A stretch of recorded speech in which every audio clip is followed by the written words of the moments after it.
We are live. What's up? What up? We're just hanging out here. We have the dogs in between us, and there's a special occasion. What is it?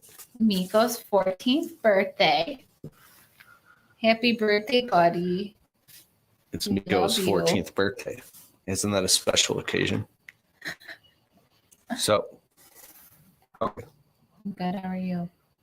Do you have a good day today? Yes. Good. Did you? Yeah. He's good. What's up, Mike Andes? Burnt Hill. What up, though? How was your day, actually? Beautiful. Why? It was sun shining. Glad to be alive. Thankful, grateful. Stopping and smelling the roses. Yeah? Yeah. Nice. There was some sunshine today in Michigan. Usually, last 6 weeks, freezing. Mm-hmm. Yeah, it gets to the point where you almost start to freak out. But then by the time you're starting to really go nuts, then the weather breaks. So like people who live in Michigan were like, oh, why do we do this to ourselves? And then it gets better. So, and then in the summertime, we're like, we love Michigan. Yeah, Michigan's beautiful in the summer, not so much in the winter. So,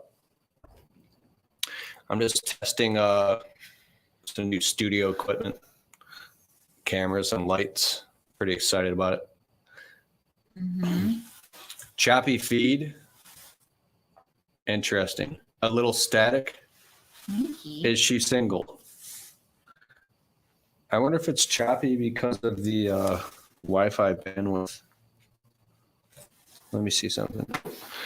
Because we were going directly. Let me know if it clears up. Now you my handsome Shut off Wi-Fi. handsome boy. No, I love my handsome boy. I wonder about now. Is it better now?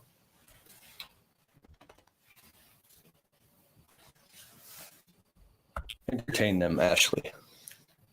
Entertain. Yeah. What do you guys want to talk about? They're asking you questions. Well, you were supposed to be reading them, Mr. Kelfus. Come on, Kelfus, get it together. They said they have a choppy feed, so I was turning off the other devices. Read. Now it's worse. Okay, so you guys hang on for a second. I'm gonna have to fix this. So, do they got any questions they're trying to ask? You can entertain them for a second.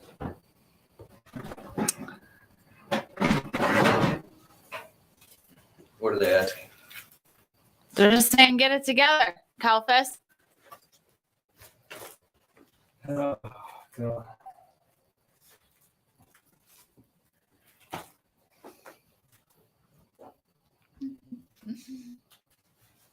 Every single time I I try to hurry Keith, I always tell him, instead of saying like, come on, let's go, I always just say, yella. Yella, Keith. He knows what that means. Come on. Yella, come on, let's go. Yella, come on, let's go. All right. This should work. Let's try this. Yella, come on, let's go. Yalla, habibi, let's go. All right, that should be better. So I guess when you live stream, you have to have an actual Ethernet connected. So it should be good now. All right, now we're connected. Is it better, guys? Where's the Yorkies? They're being too quiet. All right, we're good. It should be a solid feed. Yorkies. Where are they? Gracie's over there sleeping. Where's Jeannie Beanie Boy? Here, I'll flip you over to the Oh, Jeannie's under here. the webcam. Here you go. You see this? He's a good boy. He's the Okay. best boy in the Gracie's whole down there in her little dog world. bed. Oh. Why is it all blurry? And then Jeannie Beanie down here. Where's Gino down there? Let me see. Jeannie down there. There he is. He's a good boy. Little Dalmatian puppy. She rescued him, man. He has a heart problem. Several heart problems. Yeah. All right, sweet. Let's back to this. All right, that's done. Yeah.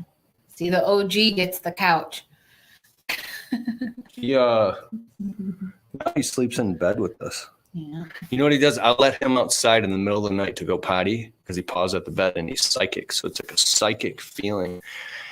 And so I let him out. But then when I let him in, I have to rush and beat him to the bed because he'll try to take my spot. Mm-hmm. He'll literally go right into a spot and just lay down and get all comfortable and like put his head down and snuggle in, like purposely right before Keith gets to bed. It's like they race to the bed. It's so funny. He's a good boy. And then Keith usually has to come around to the other side and then take my spot, and then I have to squeeze closer next to Miko. Yeah, he's a good boy. Or you squeeze in. So, all right, this is looking good. Everything's dialed in. I think it's so funny when he takes your spot. Why? Because He knows I don't want him to. I know. Is that funny? I think it's funny in the moment right now. I just think it's funny right now. I don't know. Because He's a good boy. we never really talked about it, like really talked about it until like now. So Look at it's these. like coming out and it's funny. These ears. He's a birthday boy. I never knew it was possible to love a dog this much. Hey, we got some questions coming. Tell everybody it's your birthday, Nico. 14. Wow, lots of questions. What's up, Mike Andes? You gave us $5. Thanks, bro. Thanks. It was so nice.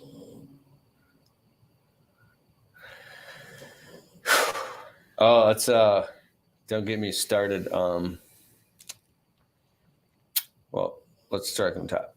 What? I'll call it your names. Mike Andes, Brett Hill, W Carpet Cleaning, Lawn Masters LLC, Montana Hunter Clayman. What's up, Brett Hill, Elite Landscapes, Anthony O, Saul Falcone, Brett Hill, Michael Keenan, Andrew T, Jason Freeman, Justin Willard, Blems, Vito Frank, Marky B, Lawn Masters, Kenny Gavin, Jamie Gofton, Saul Falcon, Mitchell Norman, Chris Hassan, Injected 54. All right, cool. We're good.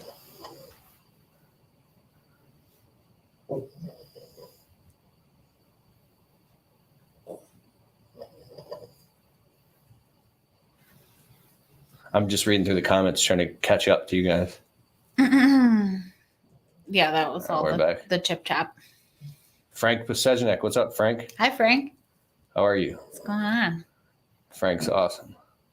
Frank is very Dish awesome. the Itch. What's up? Well, I spent most of the day getting the studio wired up and doing some upgrades. And then I said, hey, check it out, honey. We were in our bubble tent. Yeah, we're about to go in the jacuzzi after this. The kids wanted to go in the jacuzzi so bad. I'm like, you guys should go and get a jacuzzi. They should get one for their patio. Yeah, we got this thing. I haven't posted anything really about it, but so on Amazon, you can get like a big bubble tent anywhere from there's like 8 feet, 12 feet, and it's actually a bubble and it's see-through plastic, like a bubble, right? And I see these all over the internet. I'm like, it's interesting. Some guys are on the internet in the winter. They'll turn it into a cigar room and put a heater out there and hang out there with their buddies so they're not smoking up the house, right? And then I see these cheap jacuzzis. They're like $400 for a blow-up jacuzzi. And then I was like, what if I put a jacuzzi inside of the bubble tent? And I didn't see this anywhere on the internet, so I did it. I should show it to you guys. So we have a bubble tent with a heater and jacuzzi and like a wigger rug and Christmas lights in there. And it's like a little outdoor patio with a jacuzzi. And it was all like under $1,000. It's like we literally just step out 2 steps and we're in Florida. In That's what Florida. I feel like when we're Yeah. in there with the lights and everything and we're chilling, and it's like hot in there too. It gets hot in there. It gets like 85 degrees, 90 degrees. You keep the heater on, you know. JJB says, Ashley, have him bring back the goofy gardener, the gardening goof. Oh my God, I know. I love the gardening goof. I do love the gardening goof. Just get the microphone a little closer to you. What are you talking about? That's how I fell in love with you. I fell in love with the gardening goof. Elaborate, please. Tell this story. Because back then, well, you told me what happened with the gardening goof and how you couldn't do the gardening goof anymore. But now you could do like a mini spin-off of the gardening goof. I always think you should. I think the gardening goof is awesome. But the gardening goof takes it too far. But that's why the goof is the goof. The goof and the goose. Just keep the okasuna. So what do you think about the okasuna? I think the goof is better than the okasuna. Gosh. But the okasuna is pretty good. There's this part of me that just wants to go full-blown wackaloon Jim Carrey in the videos, and I always have wanted to. I don't think you should all the time. Okay. Kalfas. You know, like, dude, I grew up watching Jim Carrey, and you know how you have that crazy, like, but here's the problem. You can't do that on clients' properties. I mean, You just can't, bro. no. You can't. Like, but I mean, I'm sure you have a couple clients that would get a kick out of it. You know. Remember when I used to put you in the videos all the time? Mm-hmm. Then for like 5 years, I didn't. I was never in like anything. Nothing. Yeah. It's because a lot of the times I was like, no. Kelphus Carey, you didn't want to be in the videos. I didn't. I wasn't enough. Huh? I wasn't enough. Yeah. I do my own videos. She has her own videos at her channel called Ashley Kelphus. Yeah. Yeah.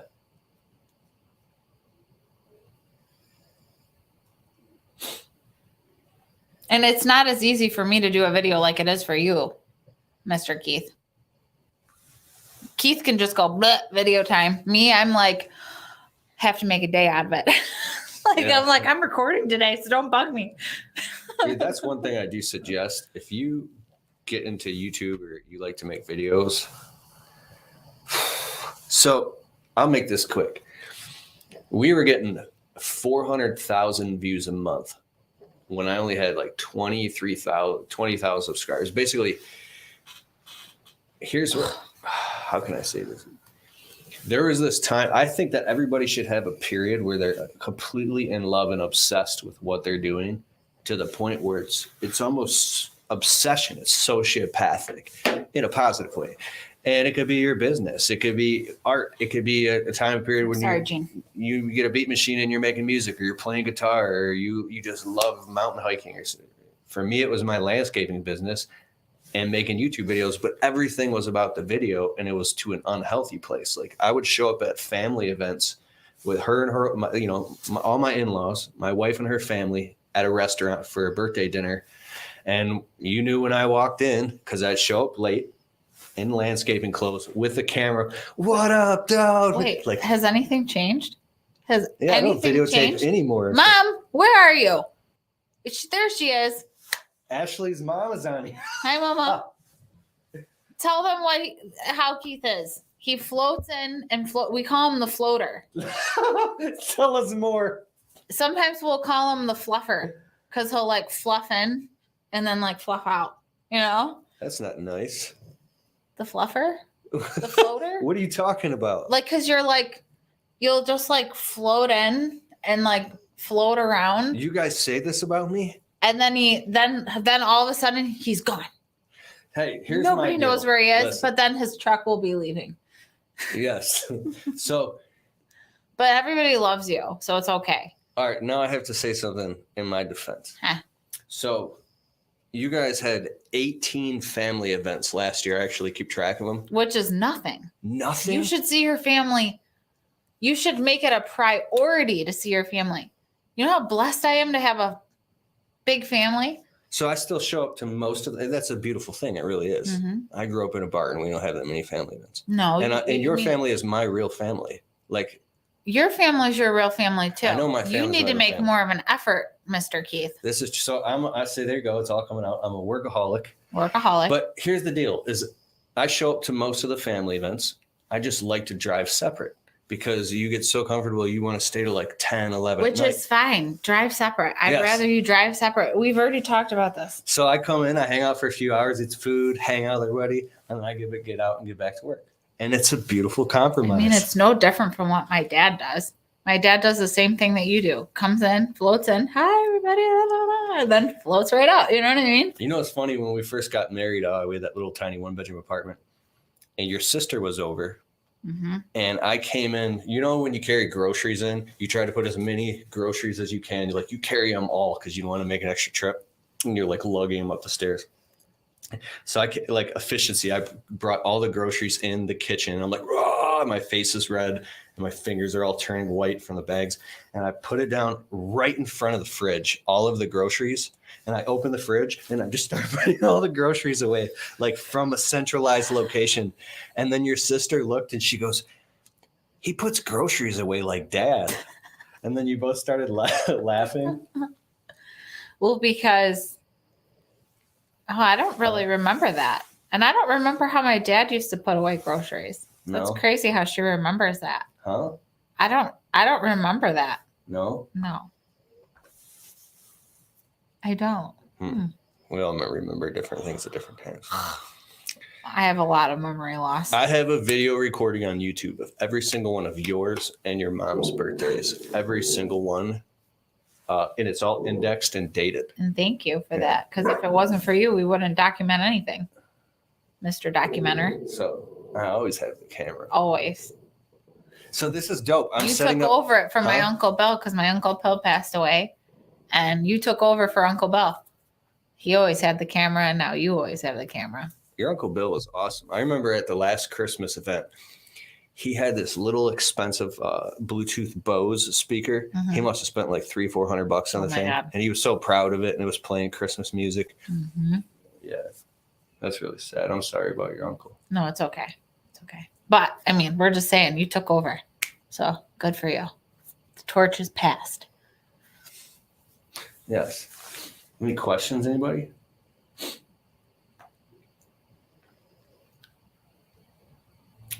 Very nice.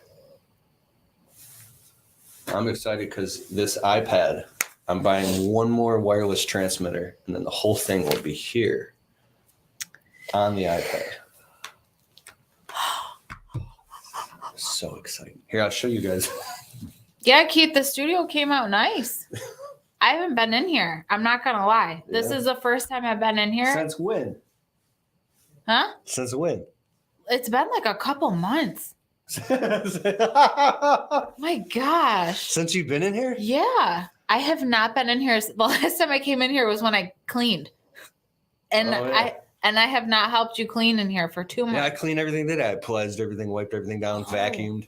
The last time I was in here was when I was taking down the Christmas stuff. That was on Christmas? Yeah, I haven't been in here for months. This is your man cave. This is the digital I don't come in here. Man cave. This is the Kelfus Castle in here. The man Kelfus Castle. I mean, don't get me wrong. It's nice in here. I would come in here and make videos too, but I don't know how to run any of this stuff that he's got going on. Here, I'll show you the guys. Look at this video perspective. Real quick. Elite Landscape said, how long have you two been married? We are having our 25 anniversary this year. Dude, that is amazing. Congratulations. 25 years of marriage. Wow. How long have we been married, Ashley? Awesome. 10. When? 10 years this September. Can I tell them how long we've known each other? Yeah. Hold on, I got to do the math here. What's 16 minus 35? 21? 21 years we've known each other. 21 years we've known each other. We will be together for 12 years in December. And 10 years, September 1st, we'll be married. What?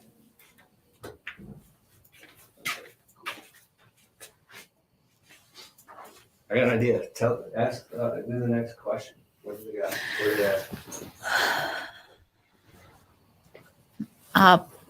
Paul Rhodes said, "My wife and I will celebrate our 10-year on Wednesday. Happy anniversary." That's awesome. Good for you. Yeah.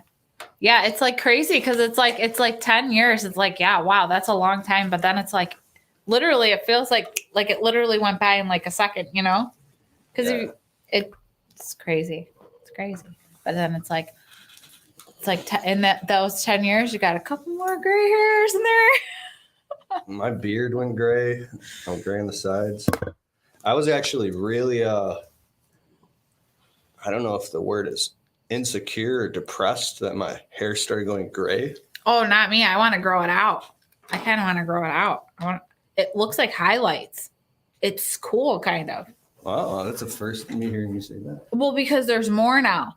So like before it was just like wiry, like every once in a while. And now it's like there's like more. So now it looks like highlights. It actually looks kind of cool.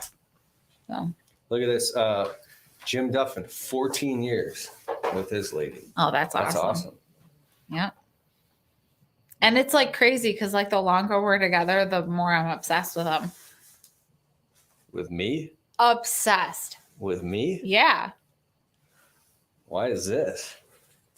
Tell me more. Because he's cute. Look at him. What are you talking about? It's tripping. Just want to smack him. That's how cute he is. Smack those dimples, right? A Kelfus dimples off his face.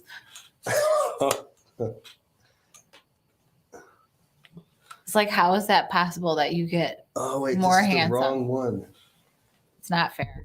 Look, I can't even do a live without messing around with the technical stuff. Yeah, stop it. How is Ashley's business doing? And I can grow a rock and roll mullet if I do the garden goo. Oh my God, Keith. Huh? That would be like so funny. If we put a mullet on you. Yeah. Oh yeah. Keith with a mullet.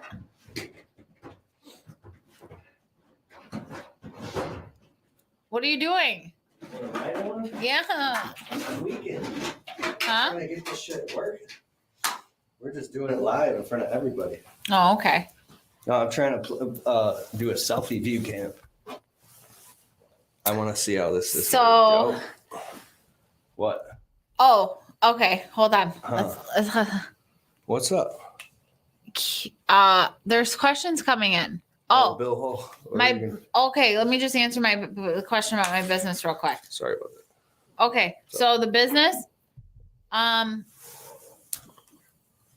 don't know. Fast forward. I was sick for a couple years, shut it down, started it back up again. COVID happened, killed the restaurant business. Most of my business comes from restaurants. So of course sales were down. Then I started making masks, started selling those, kind of recouped up a little bit, stayed in business, thank God.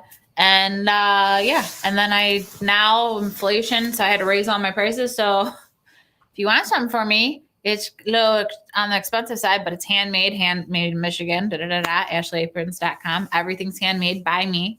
No manufacturing done. It's all in-house. So AshleyAprons.com. Yeah, all custom.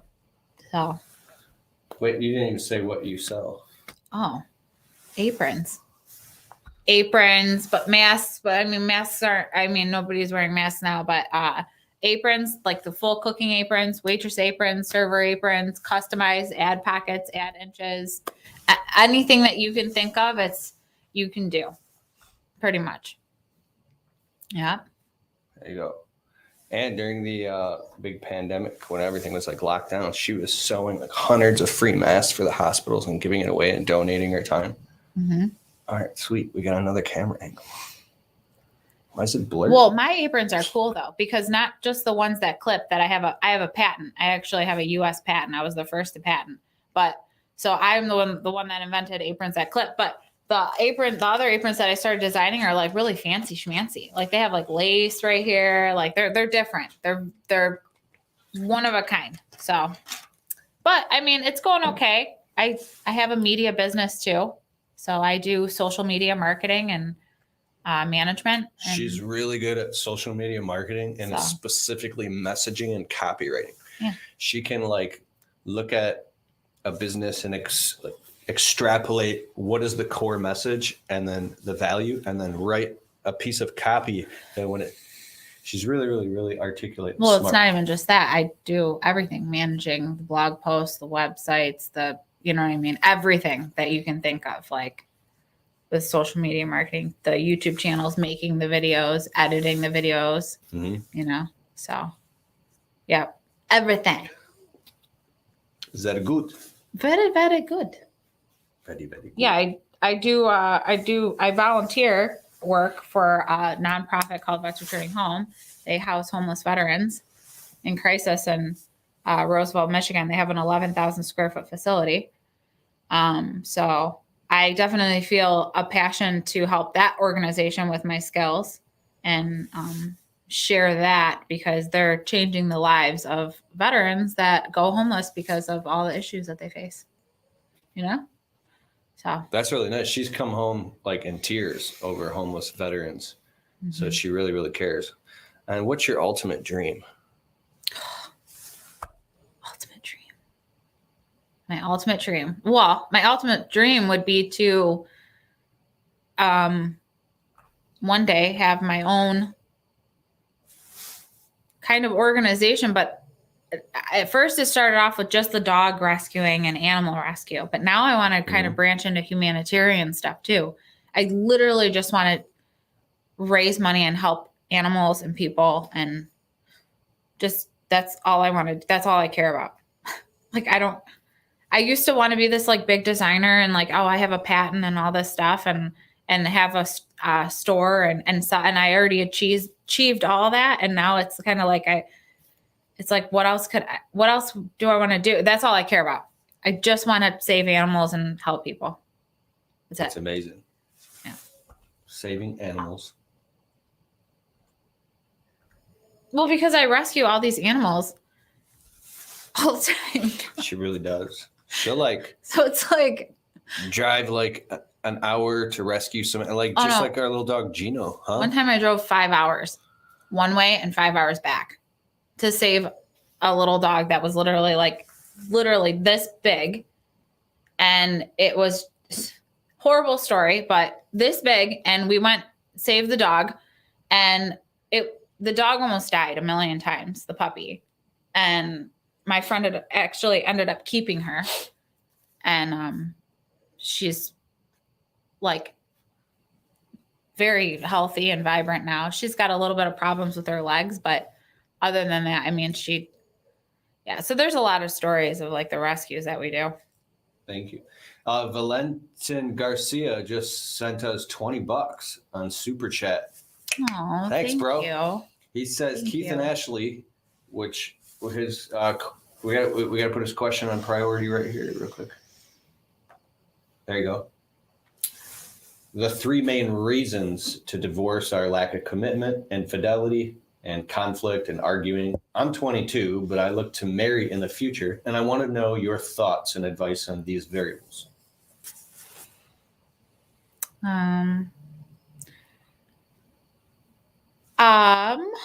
Keith, you go on that one. Cool. So the 3 main reasons to divorce are lack of commitment. I'll start with that one. Shh, Gino, he's a good boy. Can you see me clear? Why is it blurry? All right, so there. All right, number 1, commitment. I grew up in a pretty broken home, and I've seen other people around me who lose commitment. And I watch what happens in their lives when their lives play out. And it's like a scary, it's where I would never want to end up. And I consider myself a committed person anyways. Like when I say something, I do it. Even if it takes me a while, I do that shit. And so that's part of my core identity is commitment.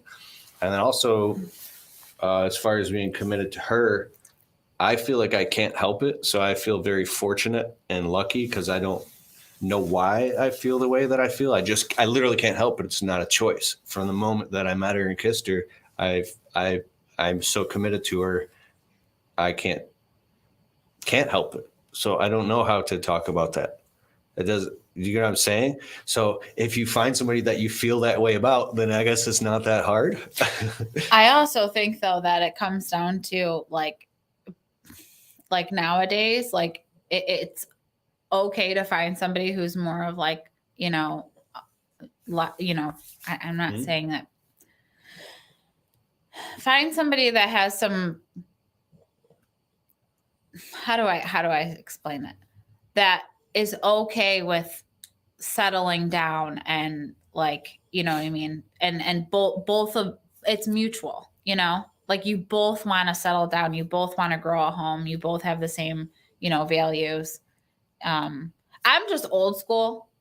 So I think that that's what kind of grabbed Keith because I'm so old school, Absolutely. I grew up like a little bit old, like just old school, and I think that that was like something that Keith was just like, whoa, about me. Maybe. Absolutely. Like Yeah, her values and her sense of like family and structure, her morals and like it's all the way across the board are all 10s.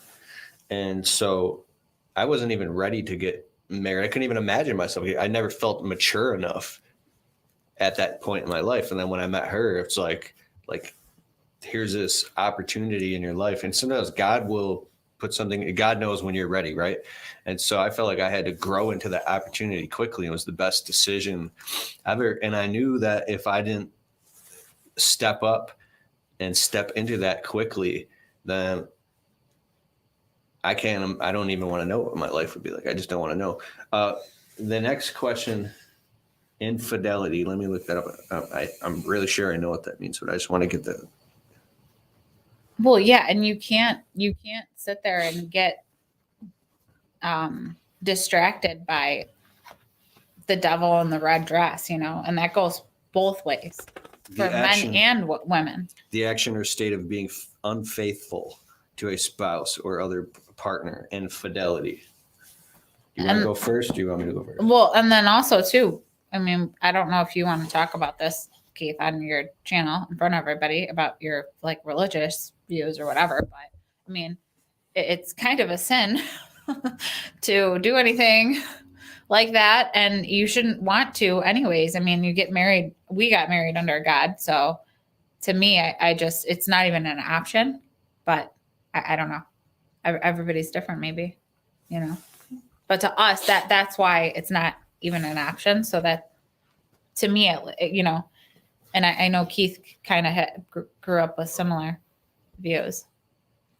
Yeah, it's all back to the same first thing. I've watched what happens when people that are married and then that happens or they're unfaithful to each other, and the road that leads down never turns out good. It's a total nightmare. And I can't wrap my head around, I'm not judging anybody because I believe people can make mistakes and they can fix it. Like I would never say who, but I have a friend who went through something in his relationship. Oh, he wants to just lay down. Yeah. Okay, there we go. And it was actually, they worked it out and they're stronger together than ever. Yeah. But to me, I'm like terrified. Like I said, I grew up in a broken home, and the feeling of the safety of my home and the safety of being with her, I know safety is a funny word, but I feel safe and secure in our own little bubble. And I also think the world out there is like, I don't know. I just look at it as wolves and did you say devils in red dresses? Yeah. The wolves devil in sheep's clothing. And the devil in the red dress.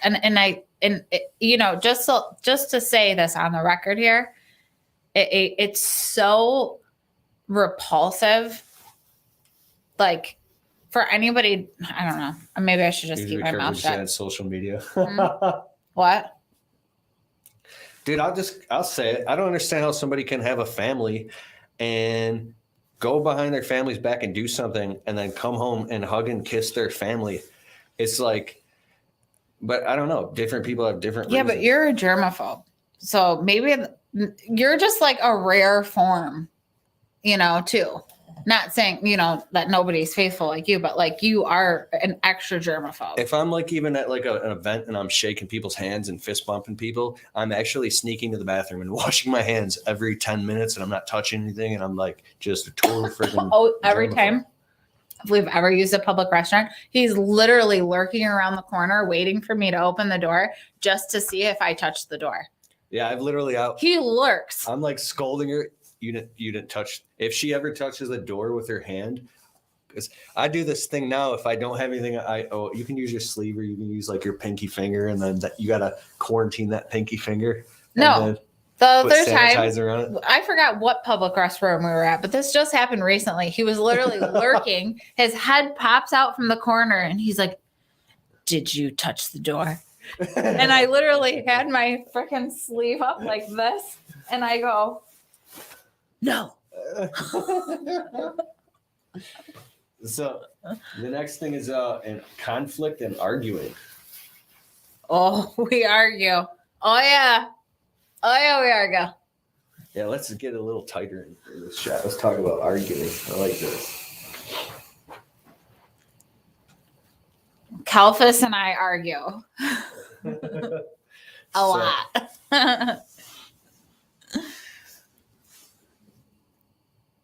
I'm fascinated by this topic. I don't know if it's say 90% of the time we get along perfect like this, but there's that 10%. There's this depolarization. I'm trying not to get triggered. There's this depolarization of these unconscious weird codependencies and triggers that we have that when they pop up, and then it's a state that can't even be solved in that moment until we both evolve past it. Mm-hmm. So sometimes I'll just keep going on and on and on and on and on and on, and I won't stop. And he'll just be sitting there like silent. And then the silence gets under my skin because, you know, I'm like that old stubborn. I'm so stubborn, you know? I'm stubborn. And you're stubborn. But then I think after, you know, I usually have to take like a breather. And then we come back, and then we usually will just be like, we just know that the fighting's got to stop sometime in the day. So usually we'll make up within like 20 minutes. Sometimes it goes an hour. Now. We used to fight a lot the first few years. It was crazy. Well, because I was nuts over him. I still am, but I still am, girls. Just to let you know, I'm very territorial over my man. Okay. She is highly territorial. We'll just put it that way. Mm-hmm. Bill Hall, Love and Respect by Emerson Agarics. Google this. I learned how to love because of this course through my church. It will change your life and your marriage. I'll look that up, Bill. Thank you. Thank you. It's a book? Oh, Google.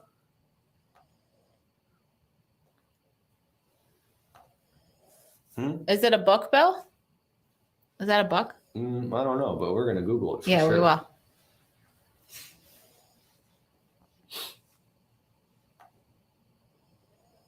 True commitment means that you cannot be unfaithful. If you are not fully committed, you allow the silver of infidelity. Conflict and arguing is healthy when done correctly. No yelling. I like that. I mean,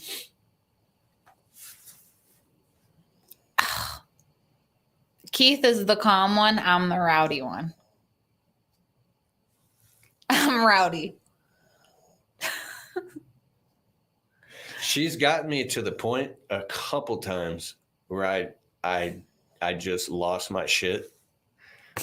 Not a lot. Oh. And just start yelling. A couple times. It wasn't 10 years. This is normal. No, but Keith. But then as soon as he doesn't lose his shit though. Don't get it twisted.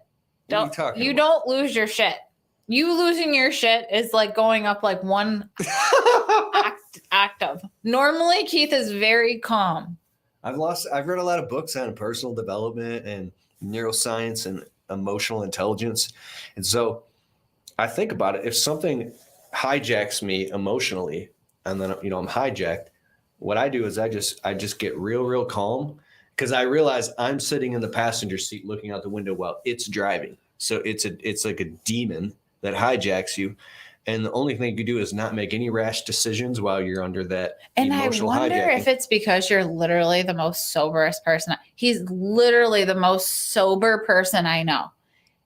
You don't even drink alcohol. You've No. never even, I don't even, nothing. But I don't drink alcohol and I don't smoke weed. I think partly because I mean, I don't either. I don't I drink am either. egotistical and I'm afraid of it ripping off my ego and exposing the truth of how selfish and unconscious I am.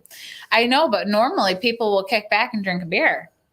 Calvists don't do that, but your mind is very clear because of that, because you're very, you don't have any like, I don't know. Hey, Jim Duffin, real quick, just since you're here, I just want to publicly say I see all of your comments, bro, and you always comment very nice and encouraging things. And I've never seen your face, but I'd like to meet you in person one day and shake your hand, bro. And that goes out to a lot of you. I really appreciate you watching this channel. Hi, Jim. Kids, says Fernando Marquez. He just said, kids? What were we talking about 2 nights ago in bed? Kids could be right around the corner. Yes. The Calphus corner. I'll say it on the record. I'm speaking for myself. I'm so ambitious and I have so many things that I want to achieve in my life.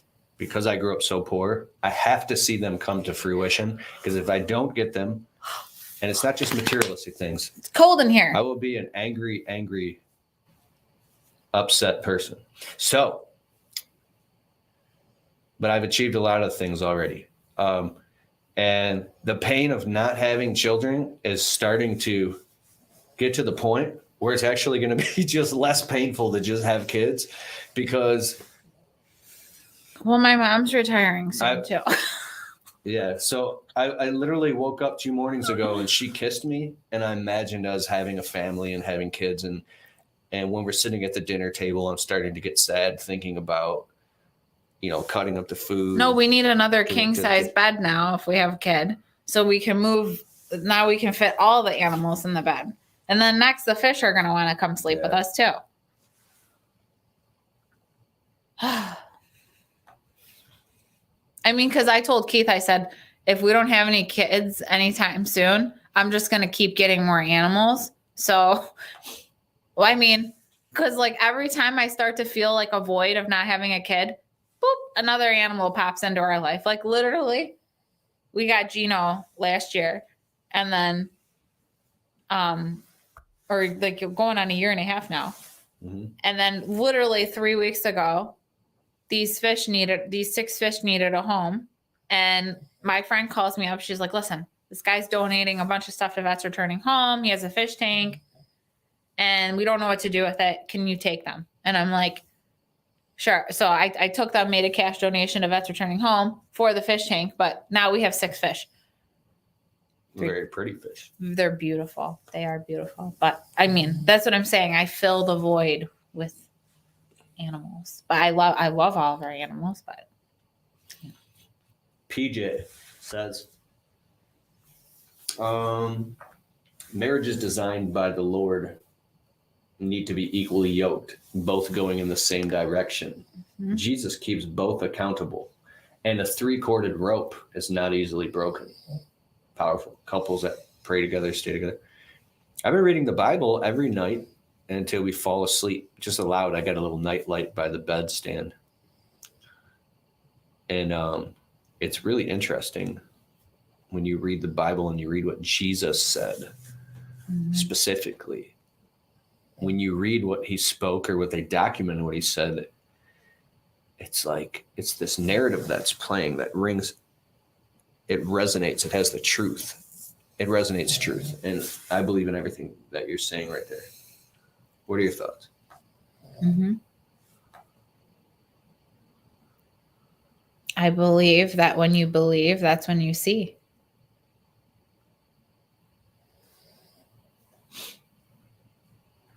how to believe.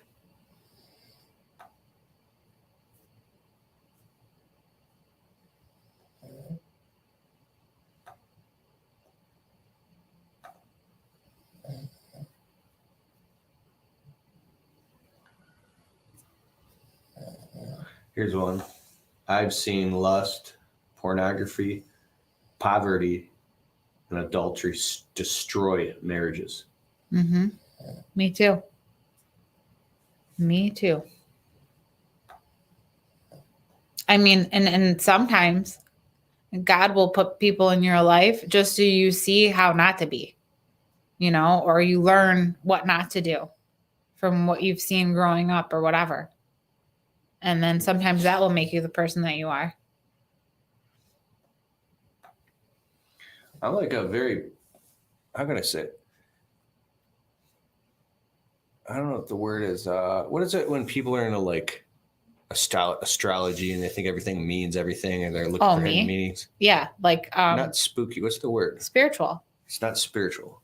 Yeah, it is. People like, well, I can't think of the word. Because people say that so the people say that when you believe in God, how can you believe in a spiritual world as well? But I believe in both. You know what I mean? Like I just do. Like I believe in astrology. Because Keith is an Aries, and every single definition of an Aries is Keith Kalfas. And I'm a Gemini, and every single definition of a Gemini is Ashley Kalfas. I am like the most Gemini that you've ever met in your life. Superstitious. Thanks, 3P. All right, so that was the word I was looking for. I don't know how comfortable I feel talking about this specifically, but you said, I lost it. Never mind. I just believe that your mind and you're like a sponge walking through this etheric field. So you have to be very careful what energy, like we don't even watch horror movies when we're doing date night and watching like Netflix. Mm-hmm. So I think that anything that you consume, be very careful of that and what you watch and what type of content you watch and things like that. Because if you're consuming a bunch of negative trash content, then think about you being a small business owner and you're meeting with customers and clients and working on their properties. What if a customer or criteria of your customers are very hypersensitive and have emotional IQ and they feel energy? And if you're consuming negative content and you're like a negative lifestyle, then what if they can feel those subtle vibrations and pick up on that? And then you're losing sales and you don't even know why.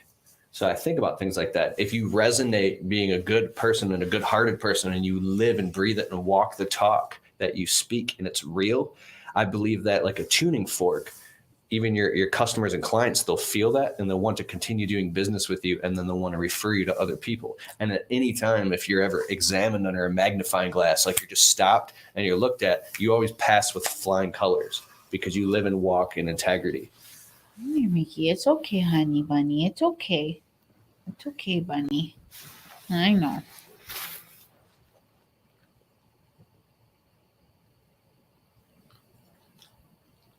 Somebody said I look uncomfortable. You can tell she's too focused on the camera. But she seems like with time she can shine. I'm cold. I was trying to get her to start you do have a YouTube channel, but go all in on YouTube. I'm fidgety because I'm cold. Yeah, let me turn on the heater. Yeah, it's freezing in here. It's probably like, I don't know, 55 in here right now. And I'm freezing and I can't. Oh, you just crashed it. Here, let me fix it. There you go. It's freezing cold in here. And I'm fidgeting because I'm cold and I don't know what to do with myself. And my jacket's on Miko. But normally I'm not this fidgety. I don't know. I am fidgety right now, though. I keep on going blah, blah, blah, because I'm moving because I'm cold, you know? Mm-hmm.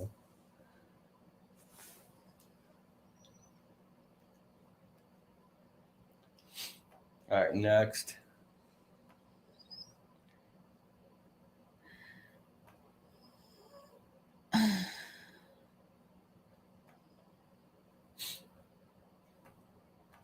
Actually, I've been on camera a lot, you know? I feel like I still get camera shy though. I do. Even though I've been on camera and I'll put the camera right on me and I'll make a video and I'll edit it and I do all my own stuff too, I still get camera shy. Regarding this comment right here, I don't talk about that stuff on social media, but just like some of you guys maybe we've got our finger on the pulse and we pay attention to a lot of stuff that we don't talk about. Mm-hmm. And my grand conclusion of even what you're saying right here, without saying any key words,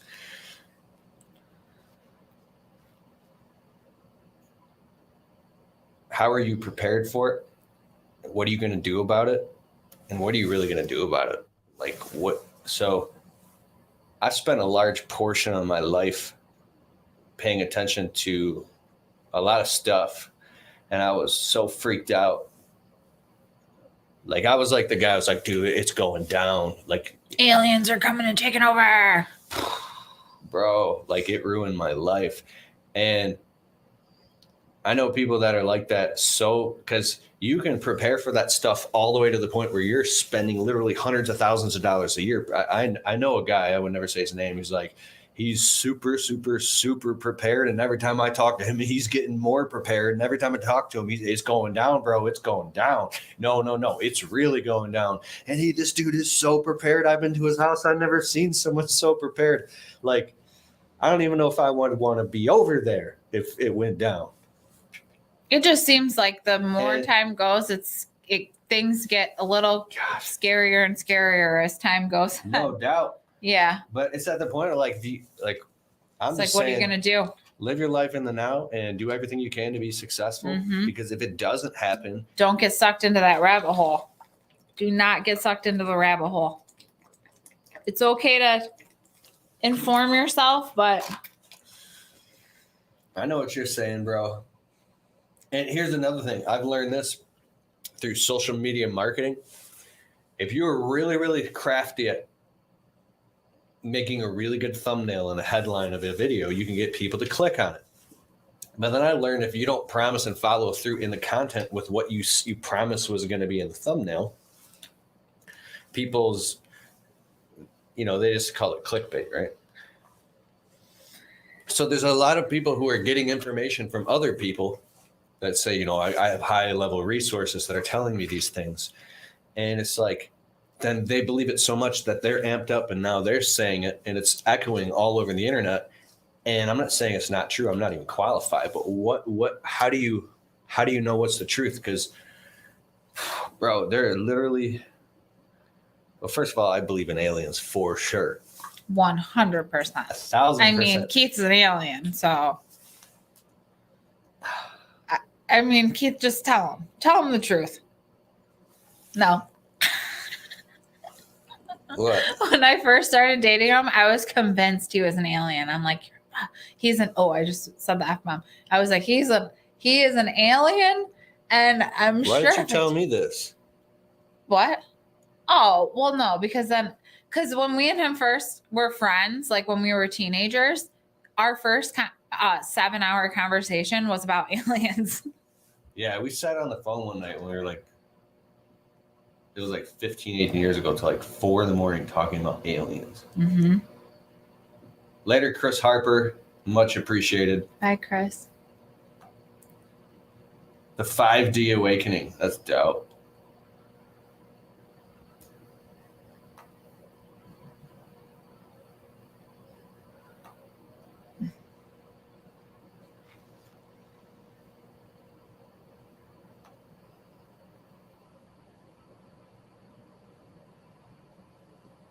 Yeah, you know what I say? Get right with yourself, get right with your home, get right with God. That's all you can do. Don't be afraid. Don't be afraid. Watch your sex. That's it.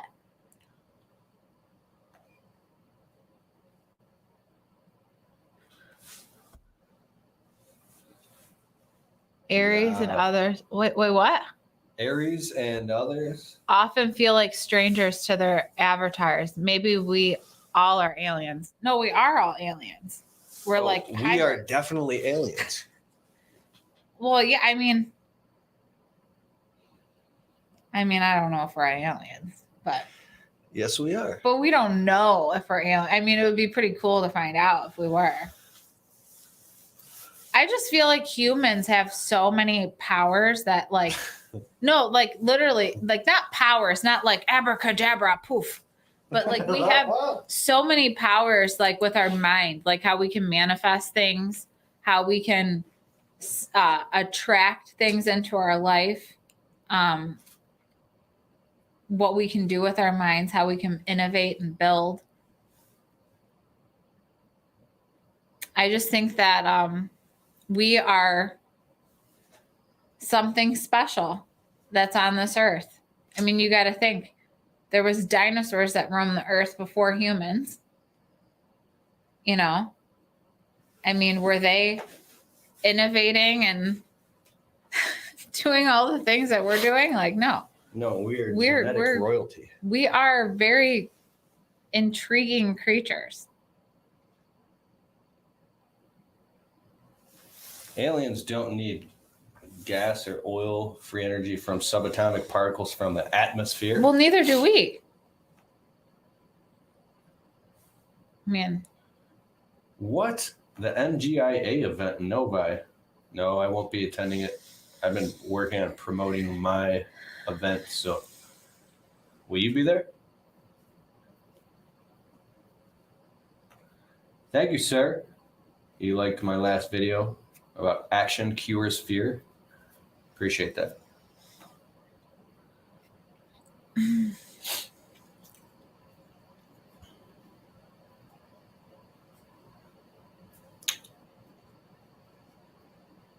We are live on Facebook.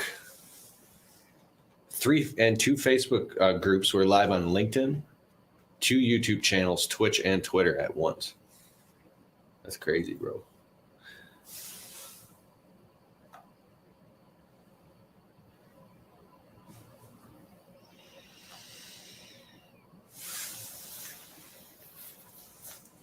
It's kind of peaceful in here. Yeah, you're not a lot of others. You're missing a bunch of stuff. I'll go back up. Go back up. Go back up.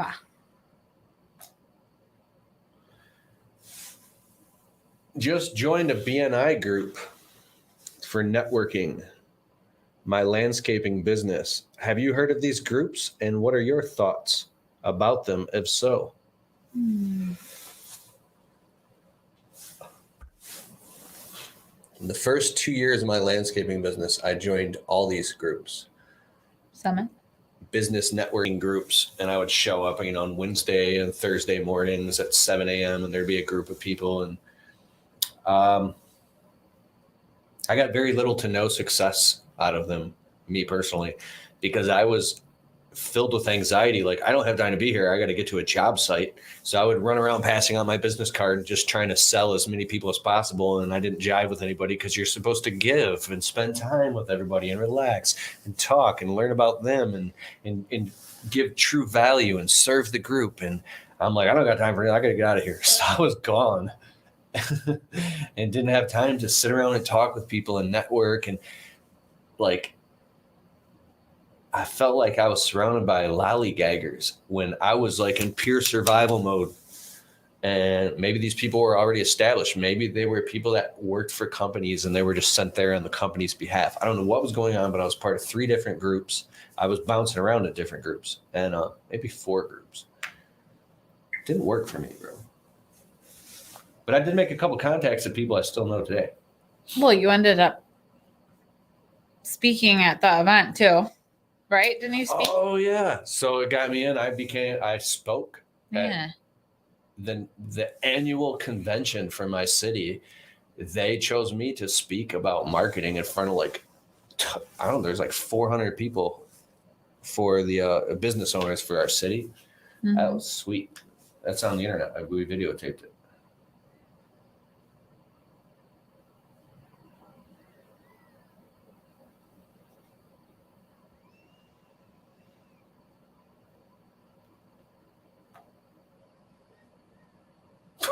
This bomb king. What does this say? Wife-a-Tron looking bomb king. Bomb King. What's that mean? Bomb king. I'm a little rough today. I was in the bubble tent. I just had my nephews over, my sister, and my brother-in-law. We all just had dinner together. It was an awesome night. And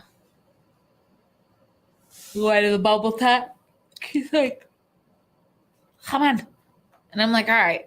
So Yeah, cool. come on, let's go. He's like, Yella. So we go in the studio. Here we are. And here I am. What's up, Michael Benitez? You inspired me to start my business in 2018. Bro, many blessings to you. And I'm happy for you and your success. And I mean that, sir. Jacob Davis, BNI is a waste of money. You sound like you know. Elite. Patrick. What's up, Patrick? How do you deal with firewood? I don't. You dump it off at the dump. Do I do snow removal? Not anymore. She knows why. When you're gone for days and days and days on end, and by the time you finally get sleep and recuperate, you're gone for days on end. You can't do anything in your life. You're just in handcuffs to snow removal. You can make a lot of money, but I had other things I wanted to do. So after 15 years, I quit doing snow. Oh, the first 7 years you were getting called on Christmas Eve, Christmas Day. Going and plowing snow on Christmas. Yeah. Or holidays or whatever. We were so used to it, him leaving. Yeah. Do I do tree removal? We were messing with trees, but I'm cutting that service out. We do ornamental tree trimming now only in the field of tree work, and leave the tree work to, I have friends that do huge ass trees, so they just give me a cut of it.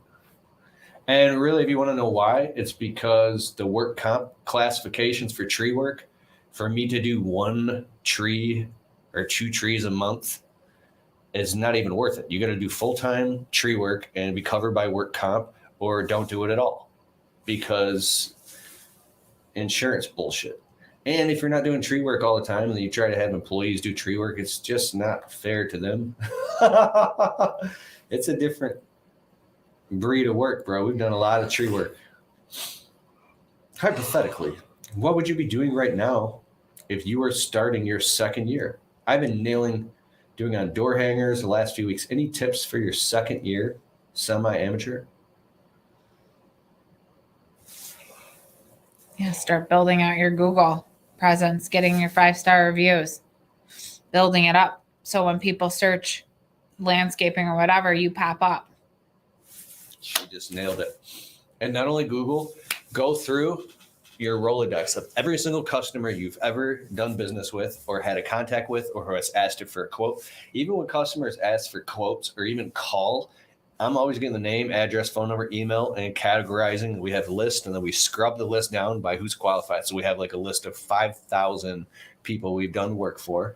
Mm-hmm. And I've scrubbed that all the way down to a list of 750 qualified customers that I've had a great experience with. Go back to old customers you've already worked with and try to do more work for them. Upsell them on packages. So if you cut their grass, now you want to do their landscape installs or brick paper patio, you want to do their mulch, you want to trim their trees and bushes, you want to put decorative stone in, you want to clean their gutters or their window, like do more for the same people because they've already done business with you.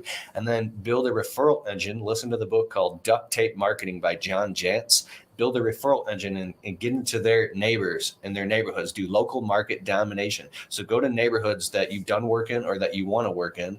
Get bandit signs, stick it in the turnarounds and the street corners at the subdivision entrances, and then get permission from your customers and stick it on the lawns.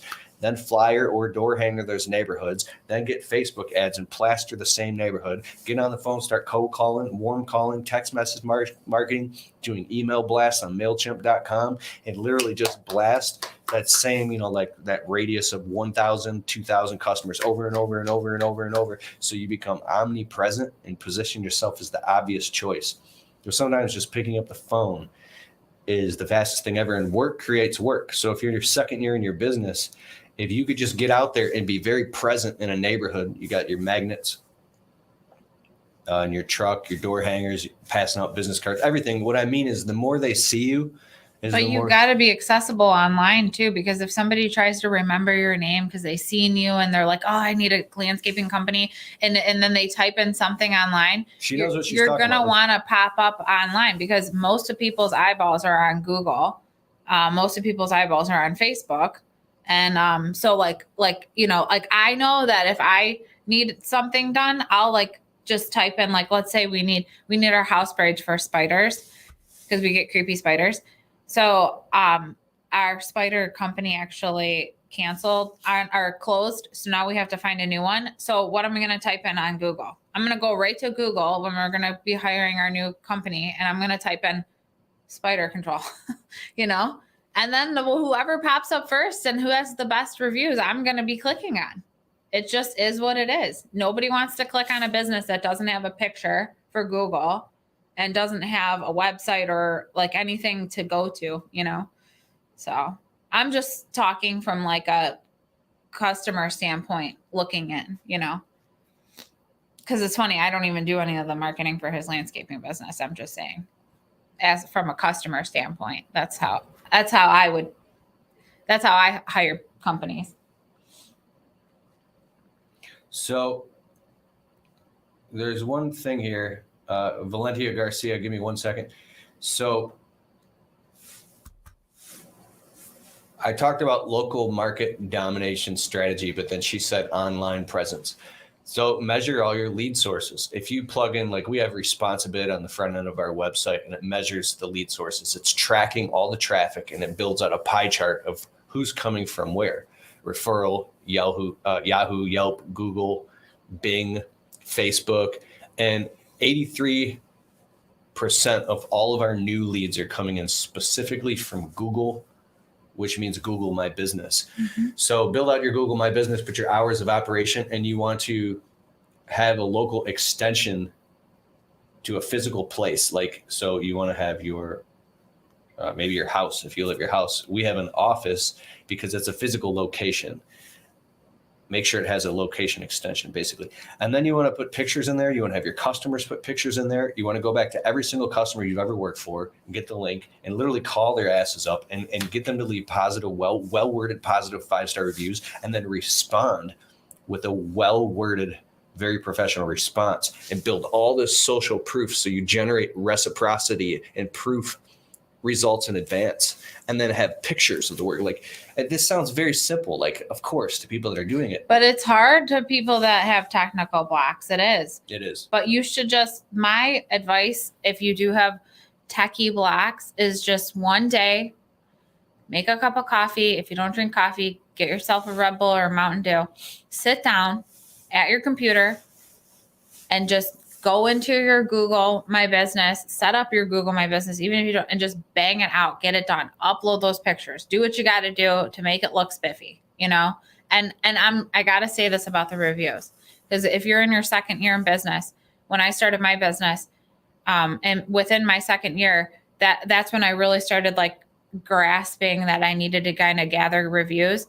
I literally just asked my friends, hey, can you guys go leave me a review? Like they bought my products, don't get me wrong, but like literally asked my friends to leave me an honest review, and they did. Like, it was like that easy, So positive reviews and search engine optimization, which as SEO, it puts you up the SERPs, search engine ranking page, it's called. And Google has these thing called bots. They're crawlers, and then they're crawling the internet every day, and they're looking for relevant, high quality information that is closely matches human behavior, right? So if you have a website and then you start a blog, and the blog where it's like, I hire a blog article writer, 5 reasons why what you should consider before hiring a landscaper in Shelby Township, Michigan, right? And then you have a 1,200 word, high quality, like professionally written blog article that builds backlinks to your Google, my business to your website, to your Facebook, and to other blog articles that you've written before. When you do that, and there's a whole bunch of other things you can do. I could talk about SEO for 5 hours. I'm actually trying to like calm myself down because I'm so fired up about this. But you can learn about this in SEO Black Book by R.L. Adams, and then SEO for Bloggers by R.L. Adams. And what you're doing is you're positioning yourself to eventually get as soon as possible into what's called the Google 3-pack in your city. We're in the Google 3-pack. At the end of the season, I had to shut off Jill's office, which is our virtual receptionist who answer the phones, because we had 850 missed phone calls. You're always supposed to pick up your phone, right? We couldn't even pick up the phone. We had 875 missed phone calls by December 1st, and I was so overwhelmed I just didn't pick up the phone anymore. And so if you're going into your second year of business and talking about all this, I remembered it was like hustling for work and taking on any job we could. And you can get to the point where you're just cherry picking the jobs you want, and then you can expand if you want. But if you go to expand, you're going to cut your personal income is going to get cut down by 75%. You're going to make a quarter of what you were making as soon as you start replacing yourself with other people. I'm in a position of myself in my business where I have to do that now because it's too costly not to. But you can, you're going to be just fine. I think, look at him, realizing that you were in an excuse me. Beanie, beanie boy, he's a beanie In an boy. abundant universe, and you could just have your pick. That's insane. What is the highest? What is this? Oh yeah, Valentia. You left another super chat. You're gonna have to write it again because I've scrolled through here and it'll take me too long. I can't find it. What's this one? Baldani's Landscaping. Thanks for sending us $10. Oh, thank you. First Keith video I watched genuinely scared me. I thought I was watching your average Joe talk about landscaping when you started yelling at me. Get your effing ass out there. You got this. Thank you. Oh, I remember that video.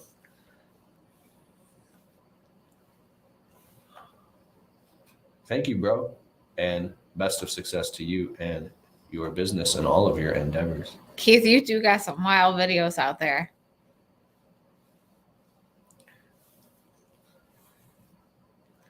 Are there any better payroll services than QuickBooks? I don't know, because the only ones we've used are QuickBooks and ADP. I was looking at Gusto payroll. They seem great. The only reason I'm staying with ADP is because I've been with ADP for years, and now we're on ADP for both of my businesses. I get a payroll, and we pay payroll out. We use ADP. Check out Gusto and ADP. Nice. Paul Rhodes. What's up, Rob? Joey. For Wife-a-Tron, what made you stay with Keith in the beginning? Did you think his business would ever take off?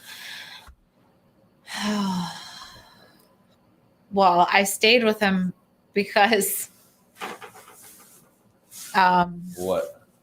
You know, that's what husband and wives do. I mean, through sickness and in health, till death do us part.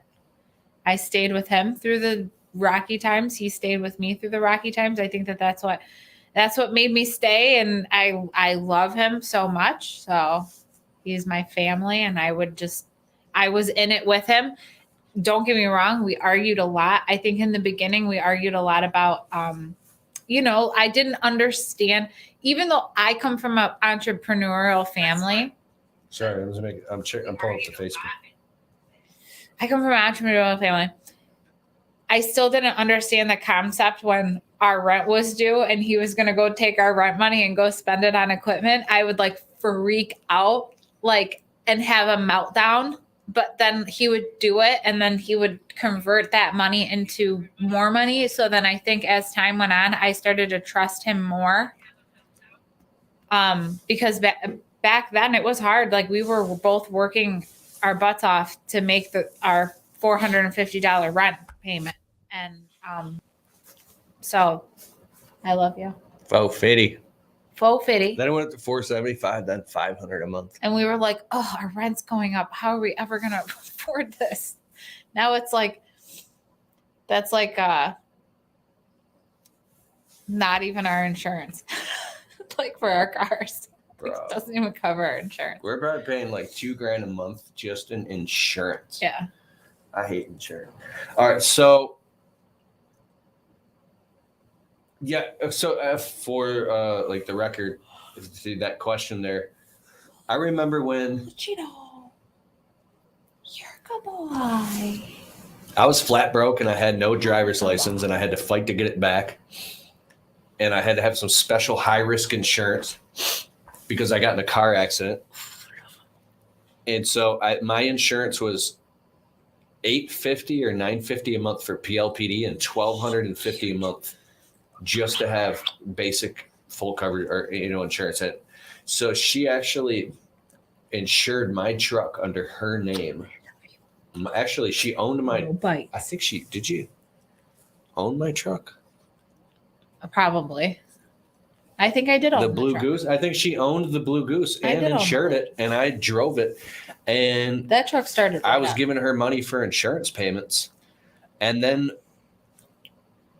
that next truck, the Dakota, most of the money was out of our wedding money because the Blue Goose blew up, and we had just got married, and like literally we got married, and I was driving a rusty pickup truck, 1991, 250,000 miles. And it broke down like a couple days after our wedding, and I had to take a chunk of our wedding money and go buy a $1,300. We didn't. Our wedding money wasn't even our wedding money because we didn't make any money on our wedding. Like we didn't make any. We lost money on our wedding. So whatever money we had was just paying ourselves back for the debt that we went in for our wedding. Yeah. Because we had to have no. You know what, bro? I'm going to say this right now. I love my grandpa to pieces, but he wouldn't let us we were trying to get married on the beach. We were not trying to have a big old shebang like we did. And, I don't regret anything, but like my one friends were getting married, and I'm not saying I'm responsible for their decision, how they're getting married, but a long time ago when she first got engaged, she's like, we were talking and I'm like, man, when we got married, I just wish we would have gotten married on a beach. And I think I like triggered something in her. And now they're literally getting married in Punta Cana, like on the beach. And I'm like, good for you. Like, good for you. And don't get me wrong, the old traditional weddings I'm all for because we had one. But, sometimes the money, it's just not worth it. And if you want to get married in that special moment, sometimes it's not about the big fancy schmancy. All right, guys, camera going. So I love you so much, Gina. I want to talk more about the flat broke thing. Give me 1 second, guys. I said no bites. I've been trying to do this whole time. Just one thing. Just give me 30 seconds. Will you answer another question? This little puppy of mine, he's gonna let it shine. Yeah, sing. This little puppy of mine, he's gonna let it shine. Let it shine. Let it shine. Let it shine.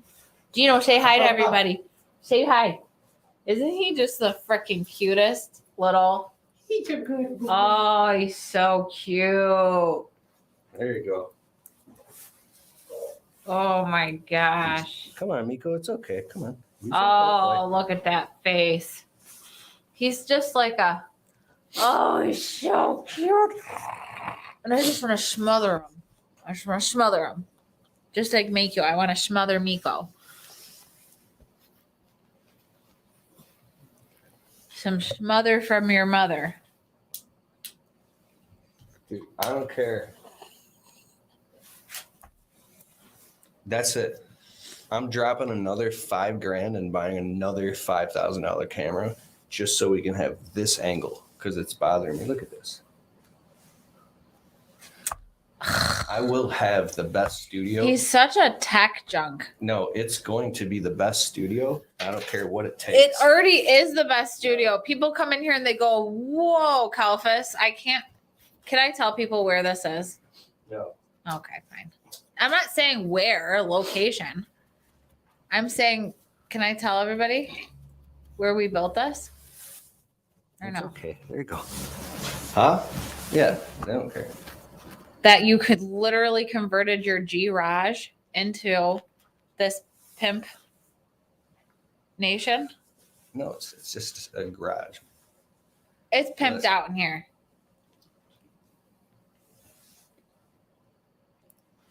It's got to be better. I'll tell you what. Okay, so listen, man. When we were in that one-bedroom apartment, here we are. You're sitting on Miko's tail. He's going to get irritated. There you go. Move, Miki. So, for Wife-a-Tron, what made you stay with Keith in the beginning, and why did you think his business would ever take off?